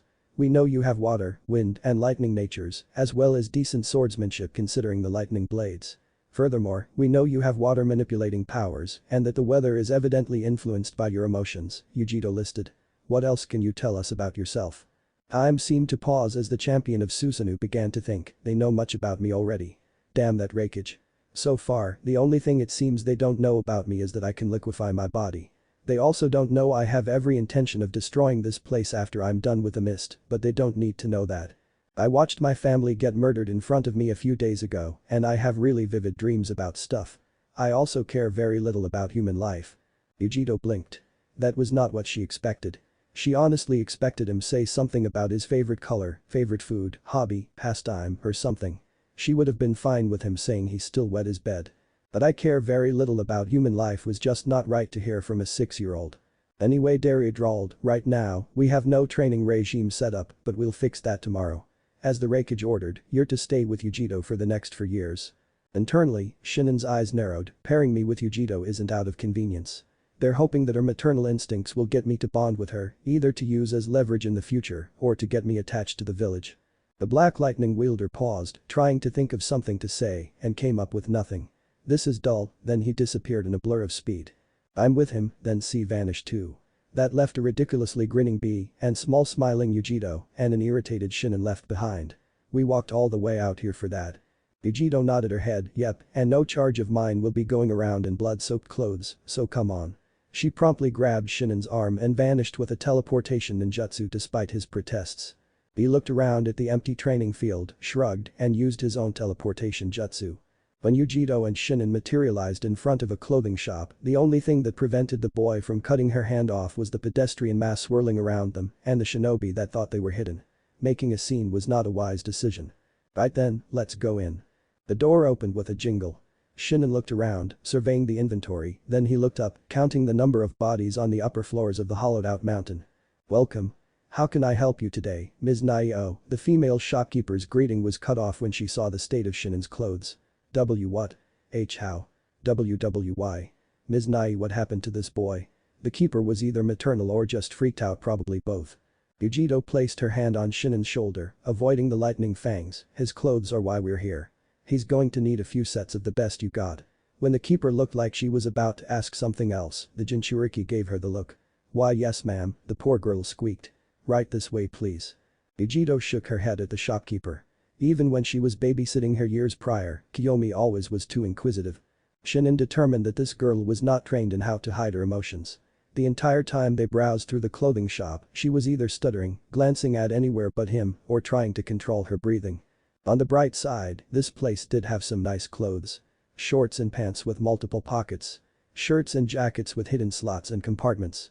Trench coats, gloves, shoes, scarves, sandals, and more stuff with hidden functions, geared toward shinobi and sneak attacks. It made the young revolutionary sick. Yujito had joked, irritated Shinin by saying that they should get him a few skirts and some panties. He had joked back by slugging her in the stomach. It was with a strained smile and a wheezing voice that Yujito paid for several complete outfits for her charge. After sealing everything in a scroll, Shinin made a mental note to ask about that later. Yujito teleported them back to her residence. Go take a shower. You smell horrible. Shinin gave Yujito a bland look. Yes, because I know the layout of this apartment. Yujito's apartment was situated in the closest thing to a penthouse suite the hidden cloud could offer, in the top of a mountain. The north side of the suite had a balcony overlooking the village. The living room was right inside of the balcony. A couch was placed against the west wall and a TV on the east wall. Adjacent to the TV wall, to the left, was an open kitchen complete with everything a kitchen needed. To the right of the TV was the master bedroom, which was Yujito's. Behind the couch wall was a bathroom and guest bedroom. The door was on the south wall, and right when you entered, immediately to your left was the washroom. It wasn't designed for luxury, but for efficiency. This was a military-styled hidden village, after all. Well, considering that you can sense water wherever it is, I assumed that you would be able to track the plumbing, came Yujito's sarcastic answer. Shinin's eye twitched. Oh, I can sense the plumbing water, it runs through this entire complex. His patience with this woman was running low. The demigod sensed the movement of atmospheric water molecules and, on reflex, brought his arms up, blocking the hand Yujito had thrust out to cover his mouth. If she was surprised by his speed, she didn't show it. She did, however, say this, keep your voice down. There are other people below us and I don't want them banging on my door telling me to shut up. Shinin snorted, the walls are soundproofed and I doubt anyone has the balls to tell an elite Jonin Jinchuriki to shut up. Now would you please tell me where the shower is? Yujito huffed and backed off, crossing her arms underneath her chest, it's just around the corner. And please use soap, you smell like ass. Yujito spun around and headed for her own shower, fully intent on soaking herself in the warm water, when her enhanced Jinchuriki hearing picked up the tiny whisper of words. You would know what ass smells like, since you eat it all the time. The Jinchuriki's face turned a fiery red in righteous fury. Who the hell did this brat think he was? How the hell does he even know about something like that? Yujito was willing to bet money that this little ingrate would wake her up in the middle of the night with his thumb in his mouth, softly crying about his wet sheets. Yujito whirled around, ready to bend this brat over her knee and tan his hide, but he had already retreated into the bathroom, a soft click signified the locking of the door. Ooh, oh, when you get there kid, you're in for the spanking of a lifetime. The water came on with a powerful hiss, quickly filling up the bathroom with steam and heat. Shinin undressed himself, throwing his bloodied clothes into the corner by the door. Not even his underwear was free of blood, the life fluid having soaked through his pants. His clean clothes, a set of simple dark navy pajamas, were folded neatly on the sink counter. With a sigh, he moved aside the curtains and stepped into the running water. The feeling of serene calmness overtook his body when the warm liquid engulfed him in its embrace. He felt clean now, safe, refreshed, protected. His mind felt clear. No more analyzing potential threats, no keeping his nose to the dirt, no watching over his shoulder, no making sure he wasn't being followed, no more keeping his mask on. Naruto Shippuden asked. Loneliness. Finally, away from prying eyes, Shinin mourned for his family. Tears fell from his eyes as his emotional dam broke. He lamented the good memories and the bad memories. The time he Kazuma went fishing and he was the only one to catch fish. The time he Hinami played hide and seek in the woods and got lost. The time he Arashi went hunting and they killed a bear together. The time he let Kyoko dress him up. The time he and Idio played shogi all day, but Idio never won. The time he and Yoshio stayed up all night to look at the stars. The time he and Shinin fell to his knees and clutched his heart as a sob ripped itself from his chest. It hurt so much. Yujito looked out the balcony window. The setting sun had been covered in rain clouds and rain fell heavily upon the cloud village. Considering there was no forecast for that type of weather anytime soon, that could only mean one thing. She heard the water stop running, so she turned off the TV. She got up from the couch and walked over to the hallway. Shinin stood there in his newly bought pajamas, his eyes red from finally letting it out. Yujito was a trained ninja. It was easy to read the emotions of others. Just like she could tell there were still things the little boy hadn't let out yet. Yujito got down on her knee and wrapped the 6-year-old in her embrace. He struggled only half-heartedly, his energy spent, but not all gone. She held him tighter and said softly, let the rest of it out. The boy froze in her arms, lightning flashed right outside the window, a clap of thunder accompanying the blast. Percy Jackson couldn't fight it anymore and cried himself to sleep. Next day. August 24, 1006 AS. Shinin woke up to the smell of cooking bacon. The events of last night replayed in his head and he couldn't stop the growl of self-hate that rumbled in his throat. Emotions like that were for the weak and he refused to be weak. No matter what, Shinin swore to never cry again. The demigod climbed out of his bed and made his way to the kitchen. Morning, Yujito greeted. Shinin gave her a curt nod in return. He grabbed a chair from the table and pulled it out, then he climbed into the seat. He was still only 6, so he was pretty short. He had also slaughtered 21 ninja of high B rank and higher, claiming one of the most famous swords in history while doing so, but that's not important. Yujito frowned at the lack of verbal response, but said nothing to scold him. Forcing him to open up was not the wisest of moves right now, even the two tails was telling her to play it cool. Finishing up the bacon she was cooking and the eggs she was scrambling, the Jinchuriki piled the food onto two separate plates, turned off the stove, poured twin glasses of orange juice, and in an impressive display of balance and coordination, set the table. Shinin's head was bowed the entire time, his black hair shadowing his eyes. He only twitched when food was placed in front of him, quickly followed by a plate. The champion of Susanoo reached out to fill his plate, then snapped it back when Yujito tried to slap it. Manners. What do you say? The demigod raised his head slowly, annoyance and disbelief in equal measure clear in his eyes. Thank you. It sounded like a wolf trying to speak softly. Yujito bobbed her head once, not bad, but it needs improvement. I'll tell Dairy to schedule in some proper etiquette. Shinin stared blankly at her. He grabbed his fork and scooped some eggs onto his plate and quickly followed up by grabbing a handful of dead pig. Yujito mirrored his actions. The admittedly delicious breakfast was eaten in silence until Shinin reached for his glass to take a drink and Yujito asked, about last night, who were you crying for? The glass was promptly shattered, spilling its contents all over the table. Shinin slowly lifted his gaze to meet Yujito's cautious one. Within her mind, Matatabi voiced both of their thoughts. Oh shit. That is none of your business, nor your concern. His voice held more steel than the entire village combined.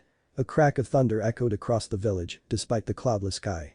The rest of breakfast was eaten in silence. Later that day. Training Ground 01. Yujito and Shinin arrived to see B, Dairy, and C standing there waiting. Everyone was wearing their standard outfits aside from the boy. The demigod was wearing a navy tank top and loose-fitting pants of the same color.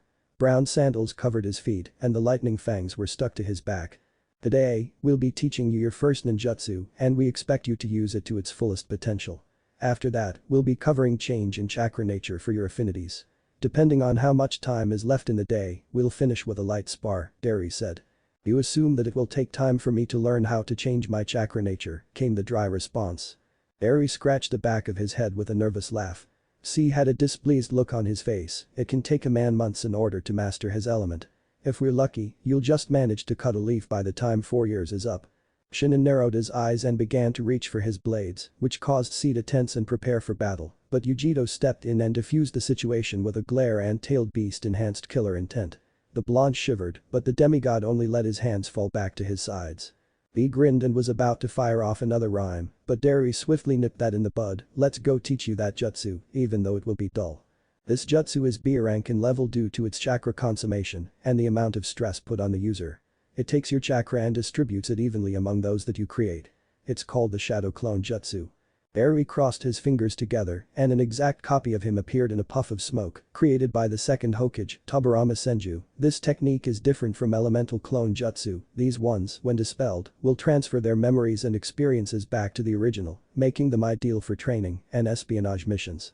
The downside is that they are easily destroyed. Dairy hit his clone on the back of the head, making it go up in smoke, and if you make too many at a time, the mental strain from so many copies dispelling and transmitting their memories can lead to shock, or even worse, death. Of course, Dairy drawled, those with high amounts of chakra won't suffer the same side effects to the same degree as those with low levels of chakra.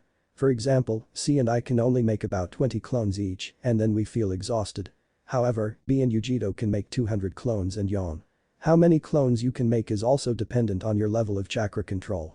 Having a dull level of control will result in you sloppily pouring chakra into a technique and screwing it up. A good level of control will end up with less chakra spent and a better result. With me so far. Instead of nodding, Shinin crossed his fingers in the iconic hand sign, molded his chakra in the way he felt it travel through Dairy's body, and in a surge of emerald-colored energy and smoke, 100 copies of the boy stared blankly at the gaping faces of the 4 jonin. How? Dairy stuttered. 101 Shinin shrugged, chakra is present in every cell of the body, not just the chakra coils. When you molded the chakra in your body, I could feel it traveling through you in a specific pattern. Then you pushed it out of you and poof, shadow clone. All I did was mimic the way the chakra flowed. I guess you could say it's kind of like the Sharingan. Hey now, that's not right. With a power like that, you can hardly call it a fight. The 8 tails Jinchuriki rapped. The demigod glowered at him, I can't predict movements, you imbecile. All I did was feel the way Dairy's chakra flowed through his body. Yes, C interrupted, and you haven't told us how. Shinin's face went stony. Damn it, I revealed too much. Might as well tell them, there isn't anything they could do about it anyway. I can sense water in any form. Liquid, ice, vapor, doesn't matter. I can sense it flowing through plants, in ponds, lakes, rivers, oceans. I can even sense the water flowing inside of a person's body down to the very molecules inside of their cells. Yujiro nodded. You sensed Dari's chakra traveling through the water in his body and read the flow. Yep. That's also how you were able to affect Lord A like that, because you controlled the water in his body, C said sharply. Shinin didn't deny it. Now that we have the first part of today over with, can we move on to the chakra nature part? Dari coughed once and nodded his head. He pulled 3 leaves from behind his back. Since you have 3 chakra natures, we'll be teaching you 3 basic exercises. To practice water transformation, focus your chakra on making this leaf wet. To practice your wind transformation, focus on cutting this leaf in half. Finally, to practice your lightning transformation, focus your chakra on making this leaf vibrate until it burns at the edges. Shinin took the leaves and stared at them with a critical eye, his mind already coming up with strategies and methods to use to accomplish this task. But a question came to mind. You said to make this leaf burn, but fire isn't one of my affinities. Eri nodded, understanding the confusion. Lightning is the most unique out of the elements. It has the cutting and piercing power of wind, but heat equal to, and sometimes exceeding that of fire. That's because of the very nature of lightning chakra itself. The demigod cocked a brow, silently telling Dari to continue. Vibrations. The intense vibrations of lightning give it a slicing attribute capable of cutting through rock, while at the same time, those vibrations create intense friction, which gives off proportional heat, which causes things to burn. Get it now? Shinin nodded once before turning to his small army. 1/3 of you get to work on water transformation, another third get to work on wind, and the last third begin work on lightning. Now go.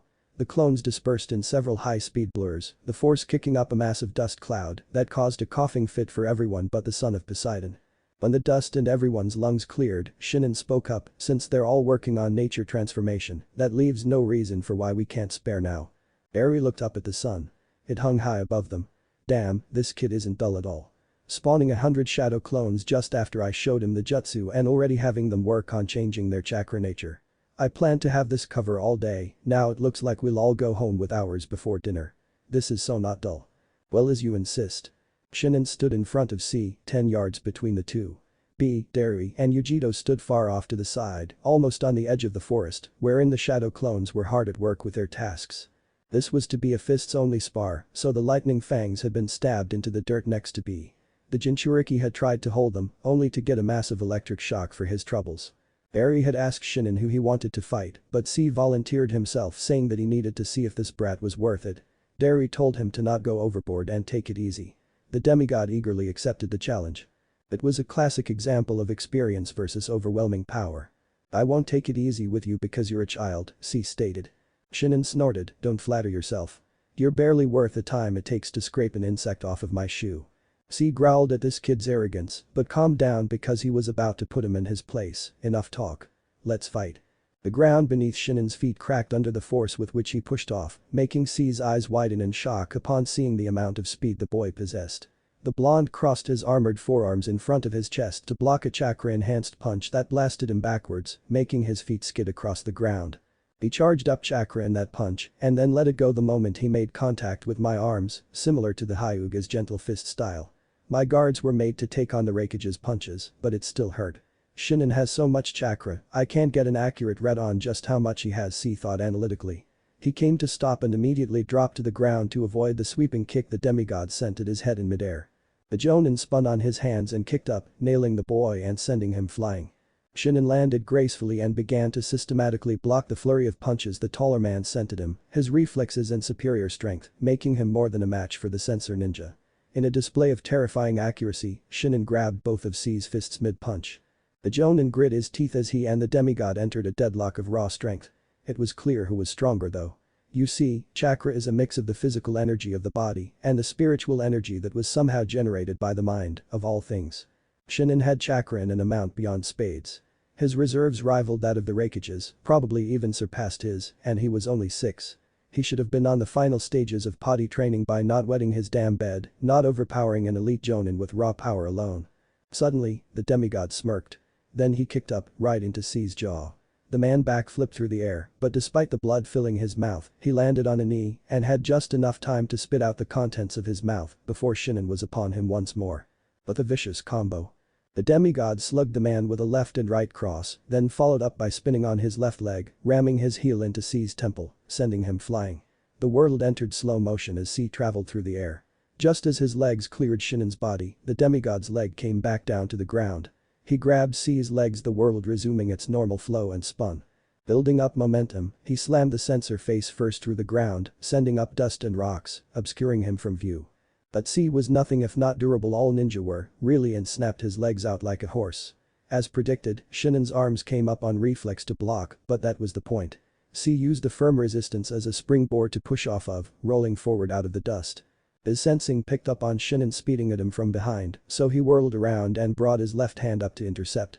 It worked, but he was not expecting the bone-crushing chakra blast behind the punch. C howled in pain and clutched his broken hand. He looked up to see Shinin sending a glowing fist at his head, a blow that would surely knock him out for days with a mild concussion, maybe even brain damage, but then the Jonin smirked. Behind Shinin, another C appeared, this one aiming a kunai right at the boy's back. The world stopped as the demigod began to process his situation. When he kicked off of my arms and rolled forward, he created multiple shadow clones. The first of which is currently trying to stab my back while the others lie in wait. This is a killing move, something he wouldn't do in plain sight, so he's using the dust cloud to his advantage. It also appears that he forgot that I can sense water, so I can feel the clones displacing the water vapor. Let's see what he thinks of this. In a manner typical of overdramatic moments, Shinin planted his foot, halting his forward momentum, and spun around, his fist millimeters from C's shocked face. His spin took him out of the kunai's path and into one that ended with his glowing fist dispelling the clone. Using his adjacent hand, Shinin grabbed a kunai knife before it could fall to the ground and completed his spin just in time to backflip out of the way of two other shadow clones that were aiming to spear him from the sides but ended up dispelling each other. Still in the dust cloud that seemed to never clear out, while in midair, a fourth clone leapt at him, thinking the dust would hide his approach. The clone was wrong. Shinin sensed him easily and hurled the kunai right through the clone's head. The kunai didn't encounter any resistance upon passing through the smoke and continued on its path right next to C's head.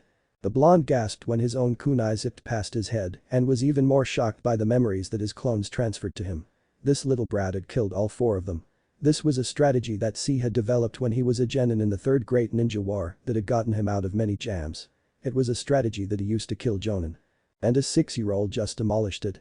The dust finally settled and what Yujito, B, and Derry saw was Shinin standing across from C, his breathing perfectly even, while their blonde friend was cradling a clearly broken left hand.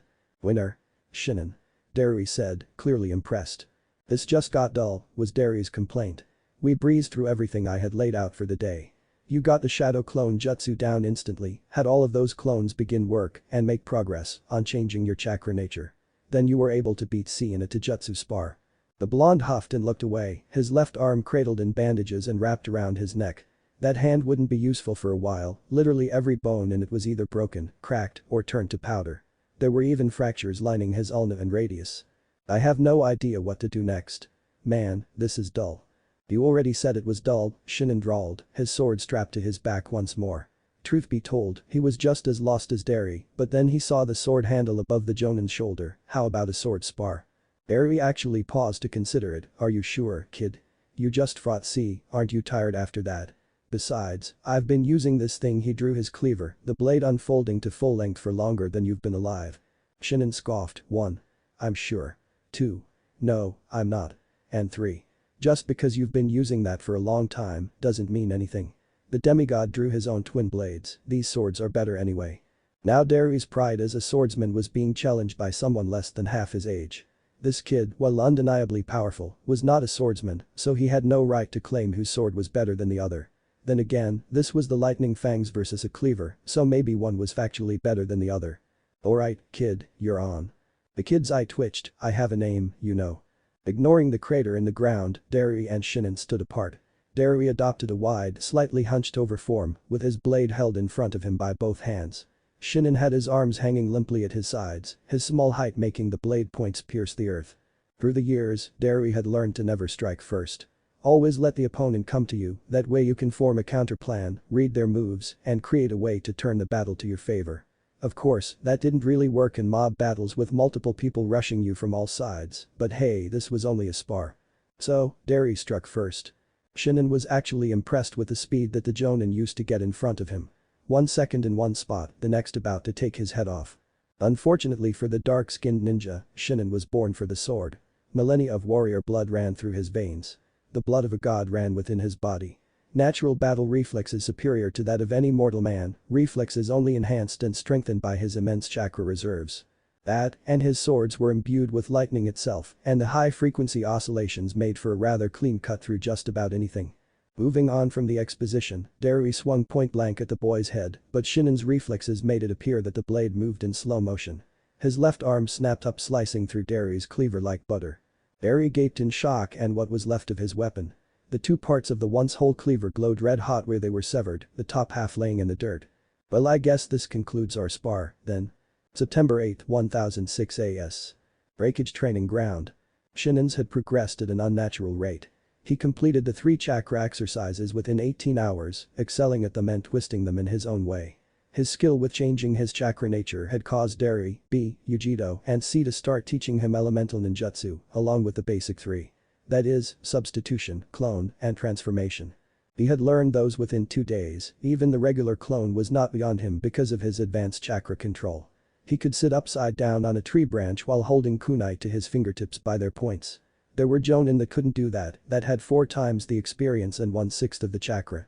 As for elemental techniques, Shinin had learned 2 jutsu for each element. Water styles. Water dragon and explosive water shockwave. Wind styles. Great breakthrough and pressure damage. Finally, lightning styles. False darkness and thundergate. The demigod felt a certain sense of retribution upon learning those 2 jutsu. 6 B-rank ninjutsu all earned in the span of a few days. The demigod's ability with hand signs was nothing short of prodigious. He could run through all 44 signs of the water dragon jutsu in under 2 seconds. Additionally, they decided to test his shadow clone capacity. After charging up enough to chakra to make the non-sensors think a tailed beast was on the rampage and cause a village-wide panic, Shinin maxed out at 8,000 even. It really made the 4 jonin feel inadequate. Here was this kid that wasn't even half of any of their ages, that had learned 6 jutsu of B rank in less than 2 weeks, could create an army at will, and almost had more chakra than all 4 of them combined. Oh, and he could combine the lightning fangs at the pommels to make a double-bladed sword. Lovely. If his sword skills weren't already impressive, he fought against Killer B in Kinjutsu spars every day, with disgusting, unbalanced swords, and won 9 times out of 10. That 10th time B had unexpectedly drawn on Jayuki's chakra and majorly boosted his physical prowess. The sudden surge in power had Shinin off guard, and the Jinchuriki capitalized instantly. Of course, the demigod didn't take that sitting down and hurled B into the lower atmosphere by controlling the tall man's blood. He survived by entering his version 2 cloak. His skin peeled off and was replaced with writhing black and red lines and fell back to the earth. It was quite the sight, seeing a blazing red comet crash into the ground all the while screaming "Wee." If you think that Percy is overpowered, too bad. This is my story, my version, and my path. Besides, Madara mopped the floor with a go cage, took a shit on an army, and chained the tailed beasts down like disobedient pets, and he wasn't the son of a god, nor was he the champion of another god. Because you've made such stunning progress with elemental jutsu, and you have 3 chakra natures, we're going to test a theory today, said Derry. Tell me, what do you know what happens when you combine 2 chakra natures? They either blow up in your face resulting in your gruesome death, or you get a new sub-element of questionable power. Derry accepted the answer. As you might know, mixing water and lightning chakras will create Gale style. Gale style, depending on the ratio between water and lightning, will either result in high-speed beams of varying lethality or actual gale force storms. It's the difference between laser circus and thundercloud void wave. Yes, you've used it against me enough times for me to get the basics. More lightning chakra makes the lasers, more water makes the clouds. If you know that much about my Gale style, what dull things can you tell me about what happens when you mix water and wind? Derry asked. Shinin's eye twitched. You get ice style. Similar to Gale style, alternating the ratio will alter the effects of the jutsu. More wind style will result in more snow. More water style will result in more ice. Derry was impressed. Not bad. Where did you learn all of that? Yujido's a good teacher, Shinin said neutrally. The woman in question looked proud at her charge's praise. The demigod wasn't praising anyone. He was merely stating a fact. The 2 tails Jinchuriki made sure he was keeping up on his brains as much as his brawn. What was interesting, however, was that whenever Shinin looked at the words, they seemed to either vibrate or move around. It was nothing the Greek demigod couldn't handle, however. Good. Well, today, even though it's dull, we'll be seeing if you can mix your chakras to form either ice or Gale style, said Derry. Thanks to the rebels, we have a few scrolls on ice style and its theory. The Jonin tossed Shinin 3 scrolls, all of which were snagged out of the air with a single hand. Make some shadow clones to work on those, you and I will personally work on Gale's style. Shinin made half the ram sign, and 50 clones poofed into existence behind him. He lazily tossed the scrolls behind him, hidden satisfaction warming within as he heard the scrolls being caught. The clones all vanished into the forest without a sound to complete their creator's pre-ordered wish.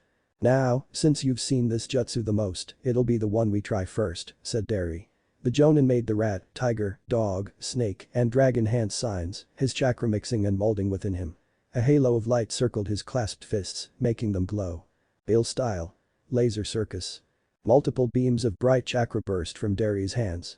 The beams curved and traveled up into the air, where they became thinner and thinner until Derry cancelled the chakra flow. Shinin accurately read the chakra flow within the Jonin cells. He could do this, easy. "Now you try," Derry had never sounded more serious. The demigod nodded and took a wide stance. His hands began to move, forming the appropriate hand signs. Rat, tiger, dog, snake, dragon. Mix and mold the chakra. Balance the ratio and fire. Gale style. Laser circus. The difference between his jutsu and Derry's. Derry's didn't blow up a mountain. The chakra beams were bigger, faster, and more numerous than the Jonin's, but that was due to the unintentional amount of chakra put into the technique and Shinin's inherent lack of control over the technique because it was his first time. The resultant effect was that the middle mountain became slag. Oh man. Lord Raikage is not going to be happy about his training ground being destroyed like that. But on the first try, Shinin was able to use a technique designed for blunt force neutralization and distraction for wide-scale destruction. The level I use it at is typically C rank or lower. That attack. It was A rank at the lowest. Derry looked at the red-hot stone, is this the power of a child of the gods? A shiver crawled up Derry's spine, if he becomes our enemy. His thought was never finished because of Shinin's statement that was unintended and unacceptable. I refuse to let myself waste so much power on a single technique. He looked up at Derry, ignoring the gaping expressions of B, Yujito, and C, show me again. The elite Jonin gulped as he looked down at his student. The smoldering rock cast an evil crimson glow over the boy's face. Derry would forever look back on this moment as the day that started the beginning of the end. September 24, 1006 AS. 1 month after training began. Raikage training ground. The day, A and the Raikage himself had come to see the fruits of Shinin's labor. Receiving daily reports of the boy's progress had astounded A, but A refused to believe it until he saw it with his own eyes. Which is why the demigod and the bodybuilder were about to fight. Who do you think will win? The Raikage asked his elite Jonin. Honestly, boss. I don't know, answered Derry. At the look that was given to him, the dark-skinned Jonin elaborated on his thought. A has the experience and the brute force. The lightning armor gives him a massive advantage in speed, strength, and durability. But Shinin is far more versatile. He knows jutsu for water, wind, lighting, gale, and ice style. His kenjutsu is on a level I haven't seen since the Red Death. His only shortcoming is that he refuses to think. A raised a brow, refuses to think. How so? Barry looked at the combatants. Shinin rushes into battle using overwhelming power to overcome his opponents. He doesn't formulate plans or counterattacks, just spawns shadow clones and rearranges the landscape. And how is that a bad thing? Ask A. By pressing such a hard attack, he gives his opponent little time to react or make their own plan. It's similar to what my son and I do. Overwhelm the enemy and utterly crush them. Barry nodded, that's true, boss. But when B, C, Yujito and I evaluate a day's events, we often point out moments where we found an opening to capitalize on, but the result would have been lethal. A was silent as he digested this information. So he leaves fatal openings, and because you are not here to kill him, you don't use those openings, which is why you don't know who will win this fight, because A has openly expressed his distrust and hatred toward the boy. Yes, sir. Well, let me ask you this, Derry. Said man looked at his superior, did you not stop to consider that the openings Shinin left could actually be decoys to get you to let your guard down? The dark-skinned man gaped in surprise. That possibility had never occurred to him. He looked back at Shinin and a new perspective present in his mind. If what Lord Raikage said was true, then what was the demigod's true plan? Shinin analyzed his opponent. A had forgotten his shirt, leaving his hulking physique visible to all. On his arms were gigantic bracers that looked to be made of gold. No doubt to add weight and resistance to the man's body. When he took them off, A would most likely get faster and stronger without the extra baggage. The look in the man's eye was different than the last time Shinin saw him. The first time, there was speculation, distrust, contempt, disgust, and rage. This time, there was caution, distrust, alertness, and you could see the gears turning inside his brain. At least this time A wouldn't take Shinin lightly. Good, maybe he would be more of a challenge than the others. And again, why not just control A's blood and make his heart explode? Why not do that to every ninja in this village? Why not do that to the rest of the world and bring the to his heel by making those that opposed him die by way of heart failure and other means? Because it would be too easy, too quick. Shinin already had the power to kill any living creature. If it had water, he could control it. But that isn't the path of vengeance that he wanted to travel. He wanted the vindictive path, the hard path, the ironic path. What better way to destroy the ninja way than with its own techniques?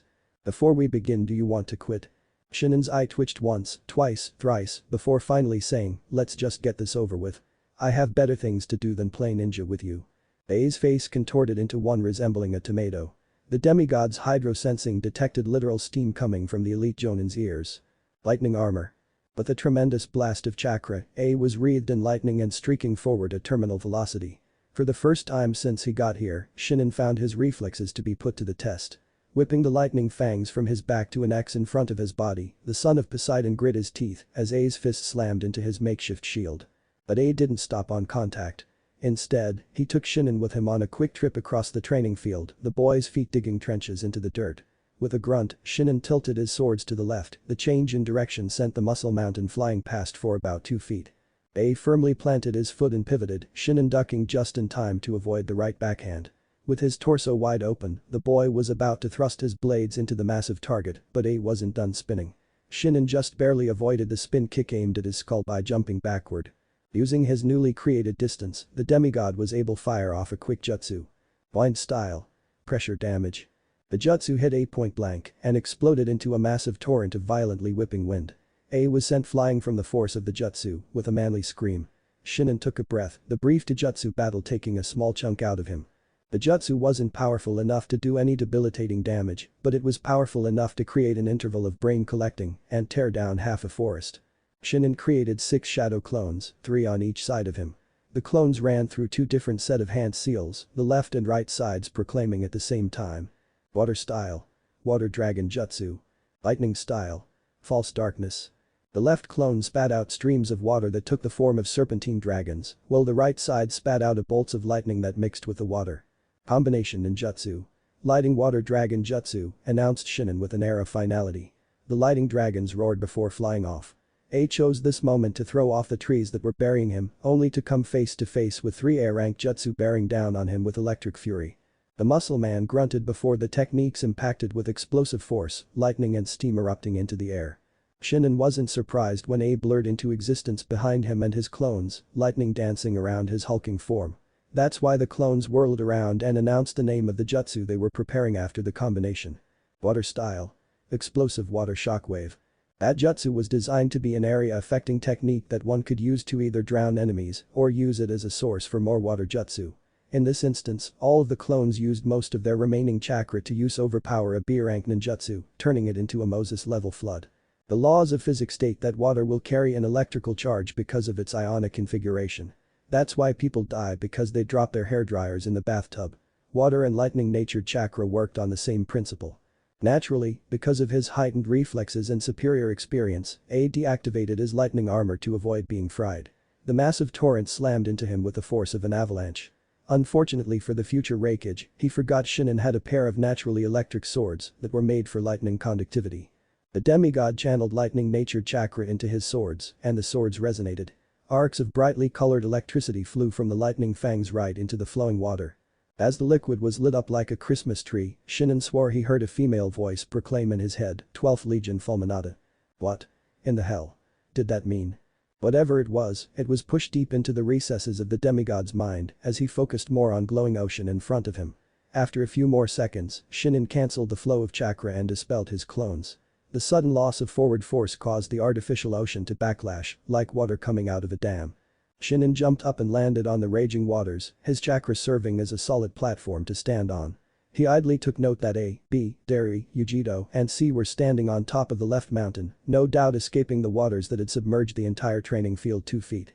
Due to the water he was connected to, Shinin easily located the charred body of his adversary. With a jerk of his head, the water super-pressurized around A, causing his body to disperse in a flash of lightning. The lightning clone, Shinin observed. He didn't even blink when the relay erupted from the water behind him, splashing water everywhere. And this is a perfect opportunity to test that new jutsu I've been working on. In slow motion, A rose from the water and Shinin began running through hand signs.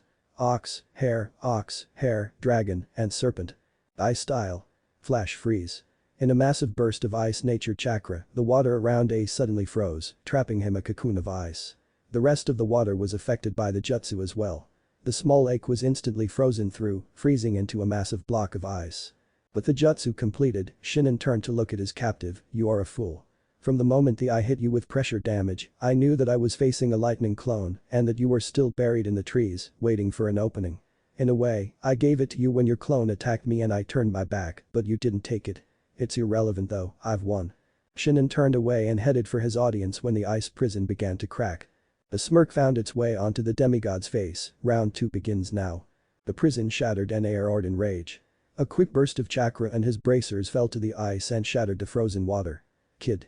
I'm going to teach you the fear of true fury. You will try. Jonin and demigod clashed fists with shockwave-inducing force. What if Shinigami send Naruto Percy Jackson end here, and thanks for watching my video till the end.